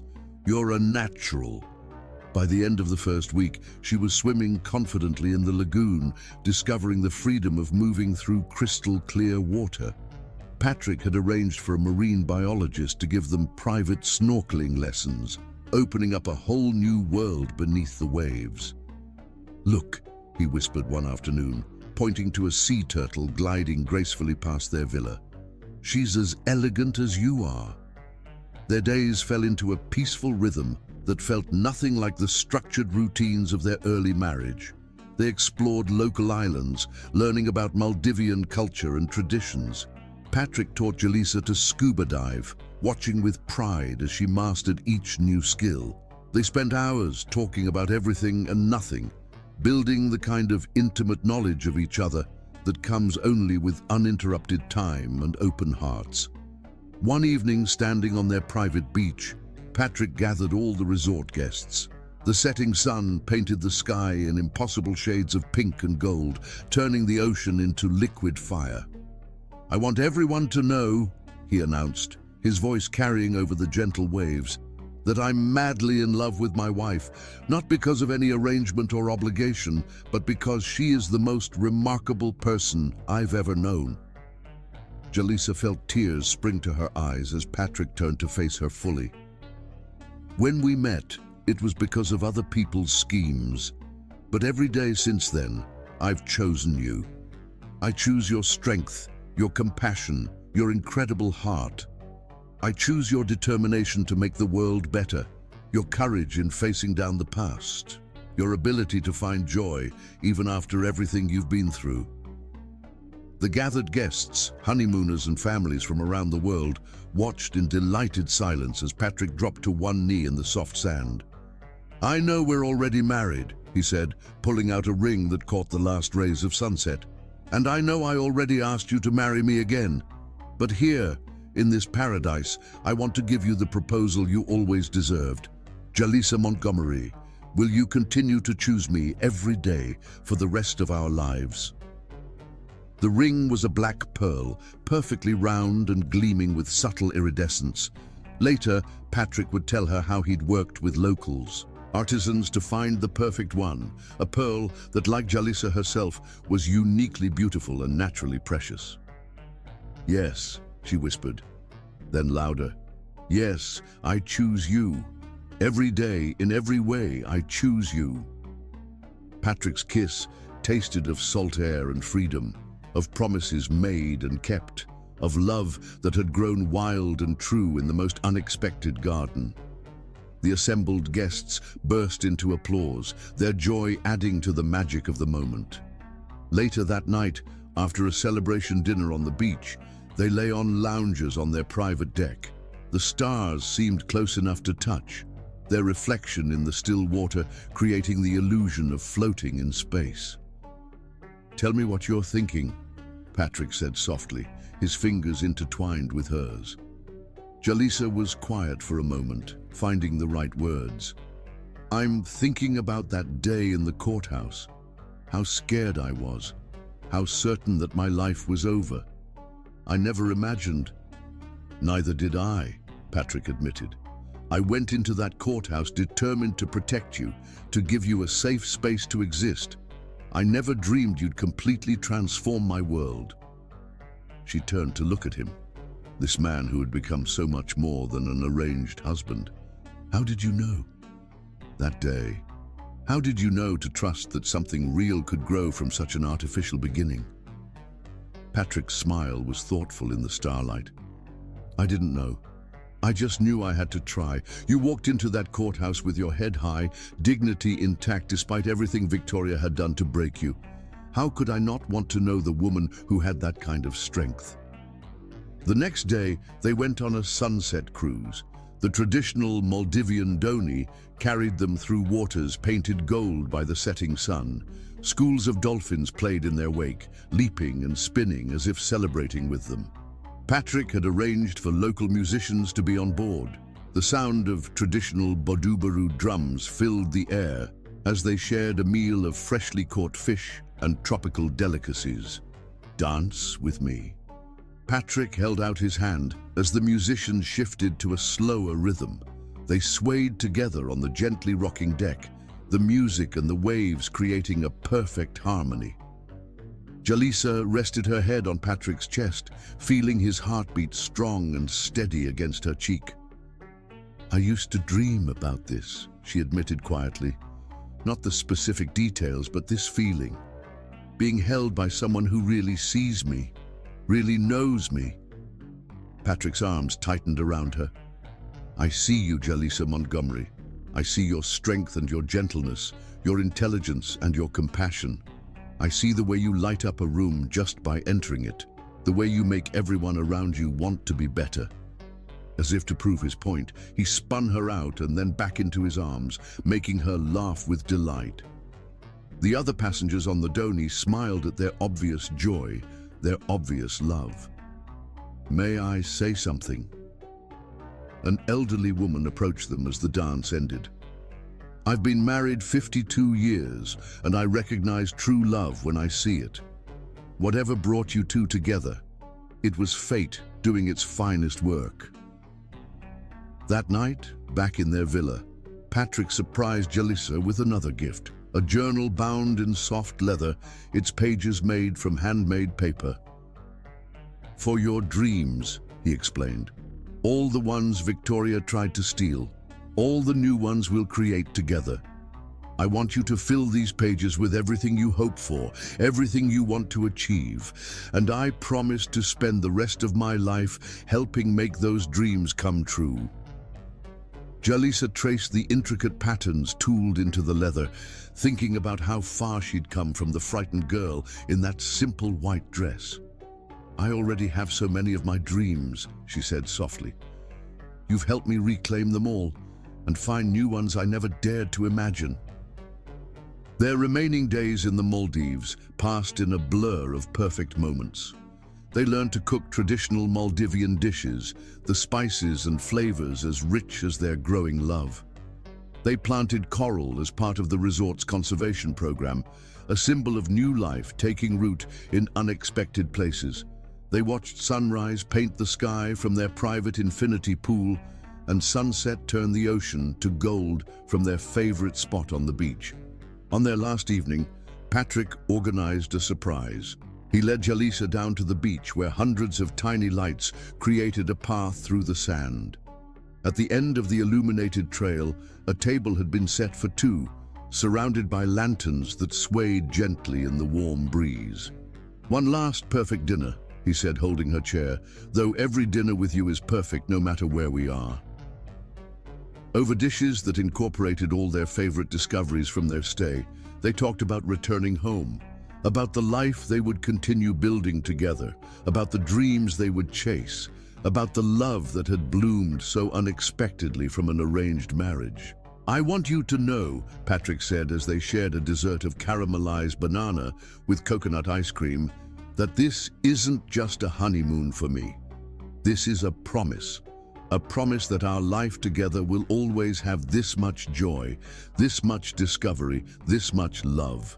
Jalisa reached across the table to take his hand. "Victoria used to tell me that love like this didn't exist, that it was just stories in books, that real marriages were about power and position." "Victoria," Patrick said firmly, "never experienced real love. She couldn't destroy your belief in it because she never understood it herself." Later, as they walked along the beach one last time, the stars reflecting in the calm water, Jalisa stopped to look out over the ocean. The warm breeze carried the scent of tropical flowers, and somewhere in the distance, a nightbird called. "I love you," she said simply. not because of arrangements or obligations or even gratitude. I love you because you're you, because you saw me when I was invisible, believed in me when I'd stopped believing in myself, and loved me until I remembered how to soar. Patrick's kiss tasted of freedom and future, of promises kept and dreams unleashed. In the Maldivian paradise, far from the shadows of their past, they had found something rare and precious, a love that transformed an arrangement into destiny, a business deal into a true marriage of hearts. As they walked back to their villa hand in hand, the moon casting their shadows long across the sand, both knew that this wasn't an ending. It was a beginning of adventures yet to come, of dreams yet to be dreamed, of a love that would continue to grow and deepen with each passing day. Their hearts, once bound by others' schemes, had been unleashed to fly together, free and strong and true. Chapter 9. Empire of Two. Together, they began reshaping Montgomery Industries into something revolutionary. Fresh from their honeymoon and stronger than ever in their partnership, Patrick and Jalisa approached the company's transformation with shared vision and complementary strengths. Patrick's business acumen, combined with Jalisa's fresh perspective, created something unprecedented in the corporate world. They launched initiatives supporting education for underprivileged youth, remembering their own struggles and triumphs. The Montgomery Foundation, under Jalisa's guidance, became a model for corporate philanthropy that other companies scrambled to emulate. One crisp autumn morning, they sat together in Patrick's office, reviewing plans for their latest project, a technology education center in an underserved neighborhood. "The local community leaders have some concerns about gentrification," Jalisa said, spreading out the feedback reports across Patrick's desk. "They want assurance that this will benefit existing residents, not push them out." Patrick nodded, studying the documents thoughtfully. "Valid concerns. What do you suggest?" "A binding community benefits agreement," Jalisa replied, pulling out a draft she'd prepared. "Local hiring requirements, subsidized training programs, and a commitment to maintain affordable housing in the area. Plus, I think we should put community representatives on the center's board, give them real voice in decisions that affect their neighborhood." Patrick's smile was full of pride. "This is why we need your perspective at every level. You see beyond the business metrics to the human impact." The transformation of Montgomery Industries wasn't just about charitable initiatives. Under their joint leadership, the company began integrating ethical business practices into every aspect of operations. They raised minimum wages across all divisions, implemented comprehensive family leave policies, and created mentorship programs for employees from underrepresented backgrounds. Harrison Sr. watched from his semi-retirement with a mixture of surprise and grudging respect as the company's reputation and profits soared under their guidance. The press began calling Montgomery Industries the new face of corporate responsibility. One evening, after a particularly successful board meeting where Jalisa had presented their latest quarterly results, Harrison Sr. lingered behind as the other directors filed out. "Mrs. Montgomery," he said, his voice carrying an unfamiliar note of humility. "A moment?" Jalisa exchanged a glance with Patrick, who squeezed her hand supportively before stepping out to give them privacy. "I owe you an apology," Harrison Sr. said once they were alone. "When I arranged your marriage to Patrick, I saw you as an asset to be acquired. A way to help James out of his financial troubles while gaining some positive press about diversity in our corporate family." Jalisa remained quiet, letting him continue. "I was wrong," he admitted. "Not just about you, but about what makes a suitable wife, a suitable leader. You've brought something to this company that money can't buy, genuine vision for positive change." "Perhaps," Jalisa said carefully, "we should stop thinking in terms of what makes a suitable wife altogether. Maybe it's time to focus on recognizing and supporting human potential. regardless of how it's packaged. Harrison Sr.'s laugh held a touch of wonder. You sound exactly like your mother used to sound in board meetings. Jaleesa's head snapped up. What? Grace Vaughan served on VaughanTech's board before James took over as CEO, Harrison explained. She was passionate about corporate responsibility, about using business as a force for good. Victoria made sure those records disappeared, of course, but seeing you in action, it's like watching Grace's spirit rise again. Tears pricked at Jaleesa's eyes as she absorbed this new piece of her mother's legacy. Patrick found her later in their private office, looking through old business journals she'd digitized. Found it, she said, as he entered, turning her tablet to show him a photograph. Grace Vaughan stood at a podium, addressing what appeared to be a shareholders' meeting. The caption read, VaughanTech board member advocates for corporate social responsibility.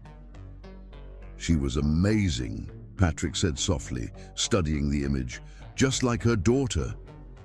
Together, they continued building on Grace's legacy, pushing Montgomery Industries toward ever greater heights of ethical business practice. They launched a healthcare initiative that provided free medical care to underserved communities, naming the flagship clinic after Grace. Their partnership extended beyond the boardroom.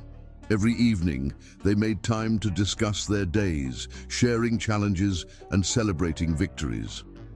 Patrick never failed to credit Jaleesa's contributions in public, making it clear that she was his equal in every way. One particularly challenging day, after dealing with resistance from old guard executives about their latest social initiative, they retreated to their favorite spot in the estate's gardens.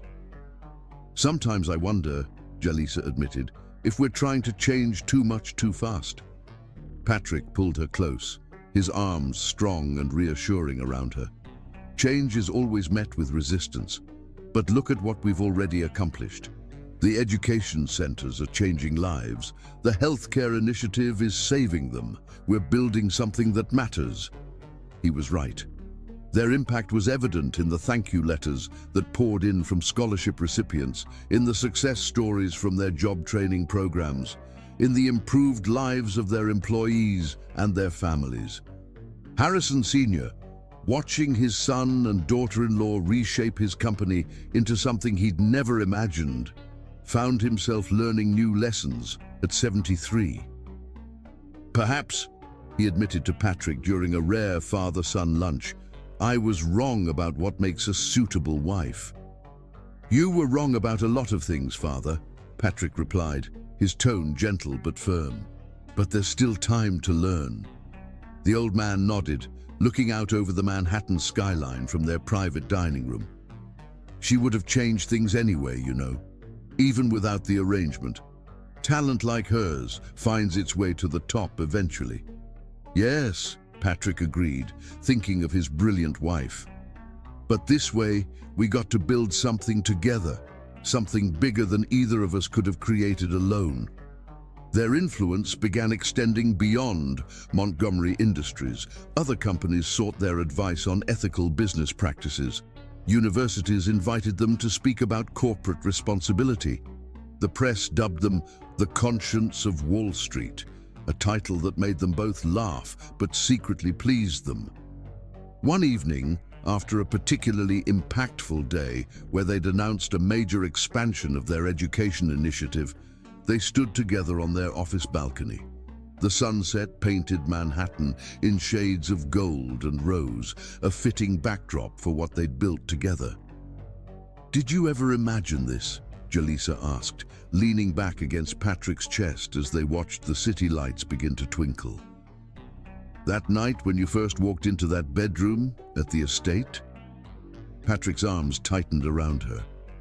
No, he admitted. I imagined protecting you, giving you space to heal and grow. I never dreamed you'd become not just my wife, but my partner in everything, that together we'd build something this meaningful. Jaleesa turned in his embrace, reaching up to trace the beloved lines of his face. You gave me more than protection. You gave me the confidence to become who I was always meant to be." "You did that yourself," Patrick corrected gently. "I just had the privilege of watching you soar." Their kiss was sweet with the taste of shared triumph, of dreams realized and new ones taking shape. Below them, the city hummed with life, lives they were helping to improve, communities they were helping to strengthen, futures they were helping to building. They had created more than just a successful company. They had built an empire of positive change, a legacy of compassion and innovation that would outlast them both. And they had done it together, turning an arranged marriage into a partnership that transformed not just their own lives, but countless others. As the last rays of sunset gilded the city in gold, Jalisa and Patrick Montgomery stood wrapped in each other's arms, their hearts beating in perfect sync. They were more than husband and wife, more than business partners. They were architects of change, builders of dreams, proof that love could not only heal the past, but reshape the future.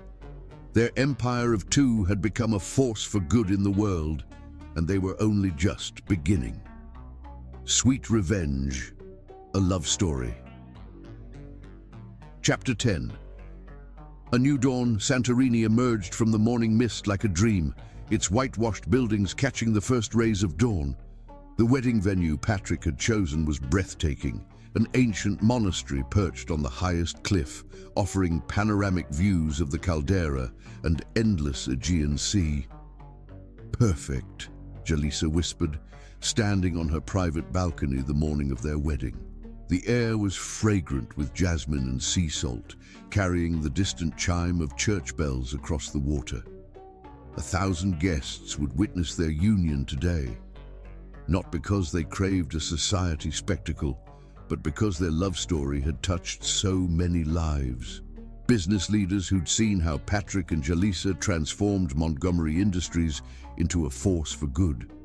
Scholarship recipients whose lives they'd changed. Community members who'd benefited from their initiatives. In her bridal suite, Jalisa prepared with help from both her old and new family. Mrs. Chen fussed with her veil while dabbing happy tears. The wedding dress was a masterpiece, a fusion of cultures that honored both her African heritage and her modern life. Delicate beadwork told stories of strength and survival in patterns that echoed both traditional African designs and Greek motifs. "You look exactly like your mother," James said when he entered, his voice thick with emotion. He carried a small blue velvet box. "Grace wore these pearls at our wedding.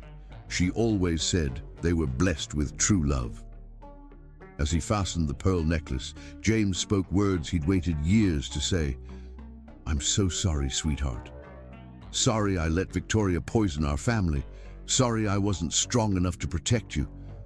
But look at the amazing woman you've become despite everything. Your mother would be so proud. We're building something new now, Dad," Jalisa replied, squeezing his hand. "That's what matters." Patrick had arranged for the ceremony to blend their cultures seamlessly. Traditional Greek Orthodox elements merged with African customs in a celebration of unity rather than conformity. The ancient monastery's stone walls were draped with both white roses and vibrant African flowers. Musicians played a fusion of Greek and African melodies that somehow created perfect harmony. When the doors opened and Jalisa appeared on James's arm, the collective gasp from the guests echoed off the stone walls. She was radiant, not just beautiful, but luminous with joy and strength. Patrick, waiting at the altar, felt tears spring to his eyes at the sight of the woman who had transformed his life. Their vows were both personal and profound. Patrick spoke first, his voice carrying across the hushed crowd.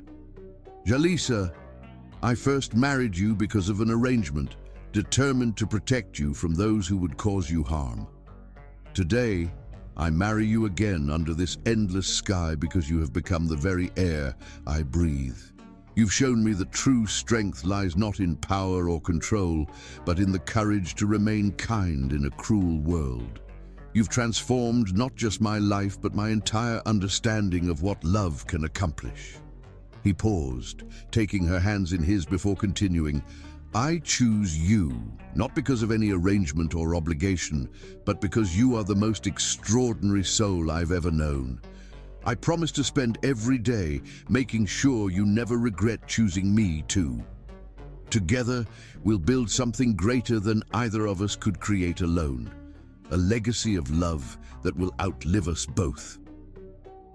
Jalisa's vows brought tears to every eye.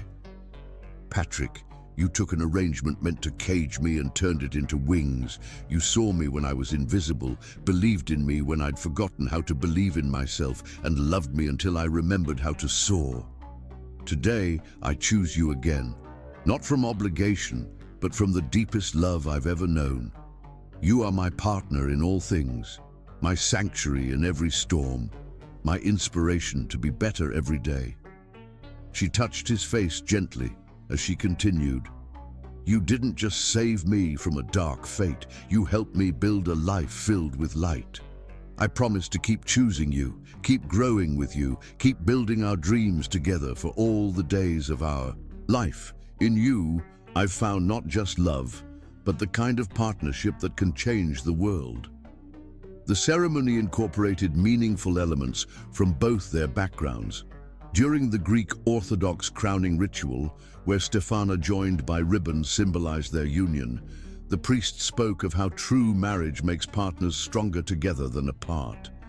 The African hand fasting used kente cloth, whose patterns told stories of triumph over adversity. When Patrick kissed his bride, the applause shook the ancient stones. As if nature herself blessed their union, dolphins leapt in the waters below, and white doves soared overhead. The reception was a spectacular celebration of love's power to transform. Tables draped in white and gold stretched along the cliff's edge under canopies of twinkling lights. The menu featured both Greek and African dishes, each course telling part of their story. Harrison Senior's toast surprised everyone with its emotion. When I arranged this marriage, I thought I was making a business decision. Instead, I witnessed a miracle, two extraordinary people finding their way to true love despite my interference. Jalisa, you haven't just made my son happy. You've made our company better, our family stronger, and our world a little brighter. I am honored to call you my daughter. James's speech brought fresh tears. To watch my daughter find this kind of love, to see her become the amazing woman her mother always knew she would be, it's more than a father could hope for. Patrick, you didn't just love Jalisa, you helped her remember who she was always meant to be. Grace would be so proud of you both. As night fell, Patrick pulled Jalisa aside to a private balcony. Behind them, the celebration continued in full swing. Before them, the sun set in a spectacular display of color over the Aegean. Dance with me, he asked softly, pulling her into his arms as music drifted up from below. Always, she smiled, resting her head on his chest as they swayed together. I have something for you, Patrick said after a moment, producing a small velvet box. Inside was an ancient Greek coin fashioned into a pendant, surrounded by diamonds. The coin symbolizes Aphrodite, goddess of love and transformation. The museum curator said it was found right here in Santorini, buried in the ruins of a temple. It survived earthquakes and volcanic eruptions, getting stronger and more precious with time. Like us, Jalisa whispered as he fastened it around her neck. Like us, he agreed. We started from an arrangement, but we've forged something unbreakable. Every challenge has only made our love stronger. Their kiss was sweet, with triumph and promise. Below them, the celebration continued, 1,000 witnesses to love's power to transform lives. Above them, stars began to appear in the deepening dusk. Happy? Patrick asked softly. More than I ever dreamed possible, Jalisa replied. Thank you for giving me not just safety, but wings to fly. Thank you for teaching me what real love looks like, he answered. For showing me that true power lies in lifting others up, not holding them down. They danced until dawn, surrounded by joy and celebration.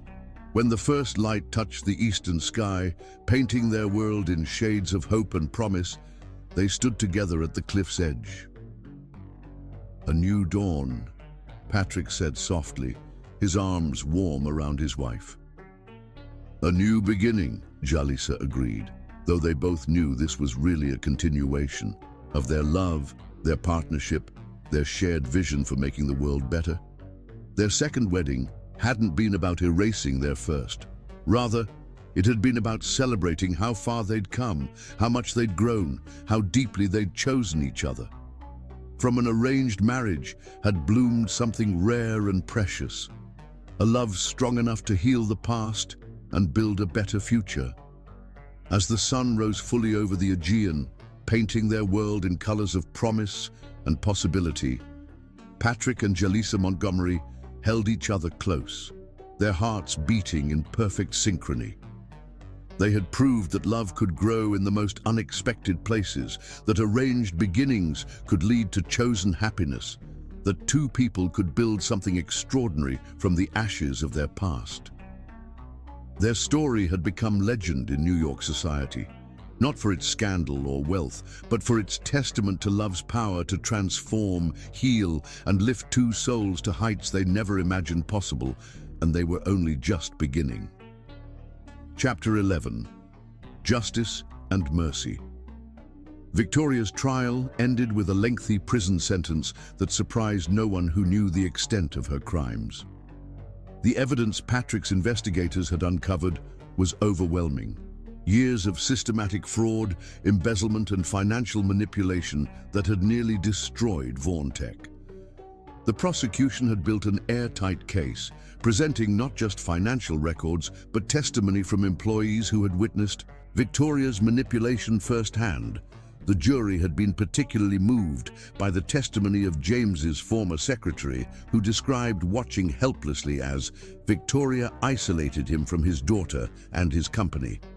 "She was like a spider," the secretary testified, her voice trembling but clear, "spinning webs of lies and control, making everyone doubt themselves until they were too tangled to see the truth." The sentencing hearing was held on a cold December morning. Jalisa sat between Patrick and James in the courtroom, watching as Victoria was led in, wearing a prison jumpsuit that looked bizarre against her perfectly styled hair and manicured nails. Victoria's lawyer had tried to paint her as a misunderstood businesswoman, someone who had perhaps been overzealous in protecting her family's interests. But the evidence told a different story, of calculated cruelty, of systematic theft, of a woman who had used grief and manipulation to build her own empire of control. The judge's words were damning. "Mrs. Rothschild Vaughan, you have shown no remorse for your actions. The systematic way you exploited your position, both in the company and in your family, shows a level of calculation that this court finds particularly disturbing. Your actions weren't just financially damaging, they were emotionally devastating to those who trusted you." Victoria's face remained impassive as the sentence was read: 15 years in federal prison, with no possibility of parole for at least 10. Only when the guards moved to lead her away did her mask crack slightly, her eyes seeking out Jalisa with a mixture of hatred and something else, perhaps finally fear. A week after the sentencing, Jalisa received a letter from Victoria's prison. Patrick found her staring at the unopened envelope in their sitting room. "You don't have to read it," he said gently, sitting beside her. "No one would blame you for throwing it away." But Jalisa knew she needed this closure. With steady hands, she opened the letter to find Victoria's precise handwriting, somehow still elegant even on prison stationery. "Dear Jalisa, I suppose you're celebrating your victory now. You've taken everything I built, turned James against me, made yourself the perfect Montgomery wife I always said you couldn't be. I still remember the day you came to live with us, a scared little girl clutching that ridiculous photo of your mother. I saw then what a threat you could be, with your gentle heart so like Grace's, your quiet intelligence that reminded everyone of what they'd lost. Perhaps that's why I worked so hard to dim your light. It was too bright, too pure, too much like your mother's. She had that same way of making people love her without even trying. I won't ask for forgiveness. We both know I don't deserve it. But I want you to understand, everything I did was to survive in a world that had no place for women like me.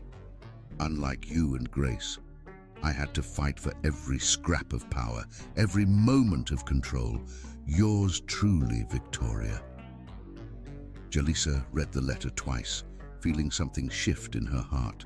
The next day, she made arrangements to visit Victoria in prison. Patrick insisted on driving her himself.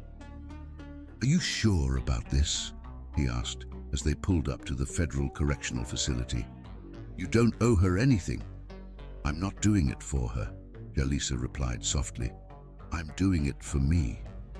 The prison visiting room was stark and institutional, nothing like Victoria's carefully curated environments. She sat at one of the metal tables, stripped of her designer clothes and social status, looking small and bitter in her standard-issue uniform. "Well," Victoria said as Jaleesa sat across from her, "come to gloat?" "No," Jaleesa replied calmly. "I came to forgive you." Victoria's carefully maintained composure cracked slightly. "What?" "I forgive you," Jaleesa repeated. "Not for you, but for me. I'm free now from your manipulation, from your cruelty, from the cage you tried to build around my heart. Holding on to anger would only keep me connected to that cage." "You sound just like her," Victoria whispered, and for the first time there was no mockery in her voice when she referenced Grace. "Your mother always said forgiveness was strength, not weakness. I never understood that." "You never tried to understand anything about love or compassion," Jaleesa said gently. "You were too busy building walls to protect yourself." Victoria's laugh was bitter. "And look where those walls got me." "It's not too late," Jaleesa found herself saying. "Even here, you could choose to be different, to help others instead of hurting them. Like your precious Montgomery Foundation." Victoria's sneer was automatic, but it lacked its usual force. "Playing Lady Bountiful with other people's money?" "No," Jaleesa replied steadily. "Like my mother, who found ways to help people even when she had nothing but kindness to give. The prison has programs, teaching, mentoring, rehabilitation. You have skills that could help other women rebuild their lives." Something flickered in Victoria's eyes. Surprise, perhaps, or a ghost of possibility. But her mask slipped back into place quickly. "You always were an idealist, just like Grace." "Yes," Jaleesa agreed, standing. "I am like my mother. And that's not an insult anymore, Victoria. It's my greatest strength." She left the prison walking taller, Patrick waiting to take her home. That night she told him she was pregnant. The news spilled out as they sat in their favorite spot in the garden, the late autumn air crisp around them. Patrick's face transformed with joy as he gathered her close. "A baby," he whispered against her hair. "Our baby." Their joy echoed through the halls of their home like music. Mrs. Chen cried happy tears when they told her, immediately starting to plan nursery arrangements. Harrison Sr. actually hugged Jaleesa, his usual reserve cracking at the prospect of becoming a grandfather. James, when they shared the news over family dinner, looked at his daughter with eyes full of love and hope. "Your mother would be so proud," he said softly, "of everything you've become, of the family you're building." That night, as they lay in bed together, Patrick's hand resting protectively over Jaleesa's still flat stomach, she thought about cycles breaking and new beginnings. "Our child will never know the kind of pain we knew," Patrick promised, as if reading her thoughts. "They'll be surrounded by love from the start." "Yes," Jaleesa agreed, thinking of her mother's legacy of kindness. of the strength she'd found in forgiveness, of the love she and Patrick had built from the ashes of their arranged beginning. They'll know nothing but love. The future stretched before them like a dawn-lit path, bright with promise and possibility. They had faced their demons, healed their wounds, and emerged stronger together. Now they were creating something new, a family built on choice and love and understanding. Victoria's sentencing had closed one chapter, but Jalisa's forgiveness had opened another. As she drifted off to sleep in Patrick's arms, their child growing beneath his gentle hand, she felt truly, completely free. The cycle of pain had been broken, justice had been served, mercy had been offered, and love had triumphed over all. Their baby would be born into a world of healing and hope, carrying forward a legacy not of bitterness and control, but of compassion and strength, just as Grace would have wanted. Chapter 12. Triumph of Love. 1 month after Victoria's trial and their joyous pregnancy news, Patrick and Jalisa stood together before 1,000 guests in the grandest ballroom of the Plaza Hotel. Tonight wasn't just any celebration. It was their moment to show the world that love could triumph over any darkness. The ballroom had been transformed into a wonderland. Crystal chandeliers cast golden light over tables draped in silk, while cascading flowers in shades of white and gold created an enchanted garden effect. Every detail spoke of rebirth and triumph, from the delicate butterfly motifs worked into the place settings to the wall of roses bearing messages of love and hope from those whose lives they'd touched. Jalisa was radiant in a custom gown that celebrated both her early pregnancy and her victory over the past. The designer had created something magnificent, flowing ivory silk that made her look like a goddess of victory, with subtle beading that caught the light like stars. "Ready?" Patrick asked softly, squeezing her hand as they prepared to make their entrance. "With you?" "Always," she replied, touching the new locket he'd given her that morning, one side holding her mother's picture, the other their first ultrasound image. The doors opened, and they entered to thunderous applause. The guest list read like a who's who of New York society, but more importantly, it included people whose lives they'd touched. Scholarship recipients, employees, families they'd helped through their foundation work. Patrick's voice carried clearly as they took the stage. "Many of you were at that charity gala months ago when the truth about Victoria came to light. Tonight, we're here to celebrate not just justice being served, but love triumphing over hatred, truth defeating lies, and light overcoming darkness." Jalisa stepped forward, her voice strong and clear. "A year ago, I stood in a courthouse, entering an arranged marriage I thought would be my prison.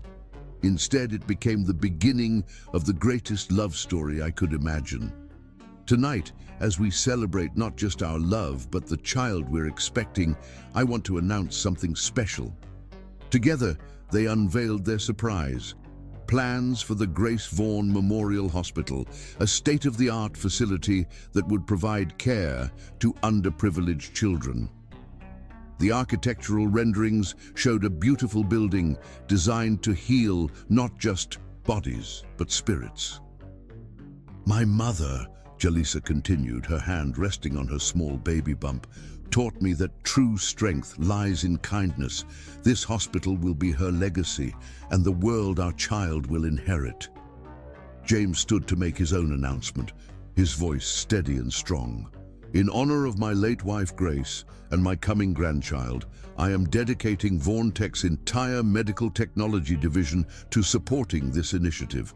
It's time to honor Grace's memory the way she would have wanted, by helping others." Even Harrison Sr. had a surprise. The man who had once arranged their marriage for business purposes now stood with tears in his eyes. "Montgomery Industries will match every donation made tonight. It's time to show that true power lies not in control, but in giving back." The dancing began. But the most powerful moment came when Patrick led Jalisa to the center of the floor. The orchestra began playing At Last, their song since that first night when he'd ordered chocolate cake instead of demanding his marital rights. "May I have everyone's attention?" Patrick's voice carried across the ballroom. "A year ago, I married this extraordinary woman because of an arrangement. Tonight, I want the world to know that I choose her every day with all my heart. Jalisa, you've transformed not just my life, but my entire understanding of what love can achieve." His hand rested gently on her belly as he continued, "Now, as we prepare to welcome our child, I want to make a new vow before all these witnesses. I promise to spend every day showing our baby what real love looks like. Not love arranged by others, but love chosen freely, love that builds and heals and transforms." Jalisa's eyes shimmered with tears as she replied, "And I choose you, every day, in every way. Our child will grow up knowing that true strength lies not in power or control, but in the courage to love without limits." Their kiss drew applause that shook the crystal chandeliers. But it was the quiet moment afterward, as they swayed together on the dance floor, that truly captured their journey. From arranged marriage to soulmates, from business transaction to love that could change the world. Later that night, they stood on their favorite balcony overlooking the city. The hospital site was visible in the distance, its foundation already taking shape. "Did you ever imagine this?" Patrick asked, his arms wrapped around his wife, their baby safe between them. "That night in the courthouse, did you ever dream we'd build something this extraordinary?" "No," Jalisa smiled, leaning back against his chest. "I imagined survival. You taught me to imagine happiness instead. And now..." She placed his hand over their growing child. "Now we're creating a legacy of love that will outlive us both." Their kiss was sweet with the taste of triumph, of dreams realized and new ones taking shape. Below them, the city stretched out like a sea of stars, each light representing a life they might touch through their work, their love, their example. The arranged marriage that was meant to cage them had instead given them wings. Together, they had built something extraordinary, a love story that would inspire generations, a legacy that would help thousands, and a partnership that proved sometimes the most beautiful endings come from the most unexpected beginnings. As they held each other under the stars, their baby moving gently between them, both knew that this wasn't really an ending at all. It was the beginning of their greatest adventure, one they would face together, stronger for every challenge they'd overcome, richer for every dream they dared to chase. The end. Subscribe if you loved.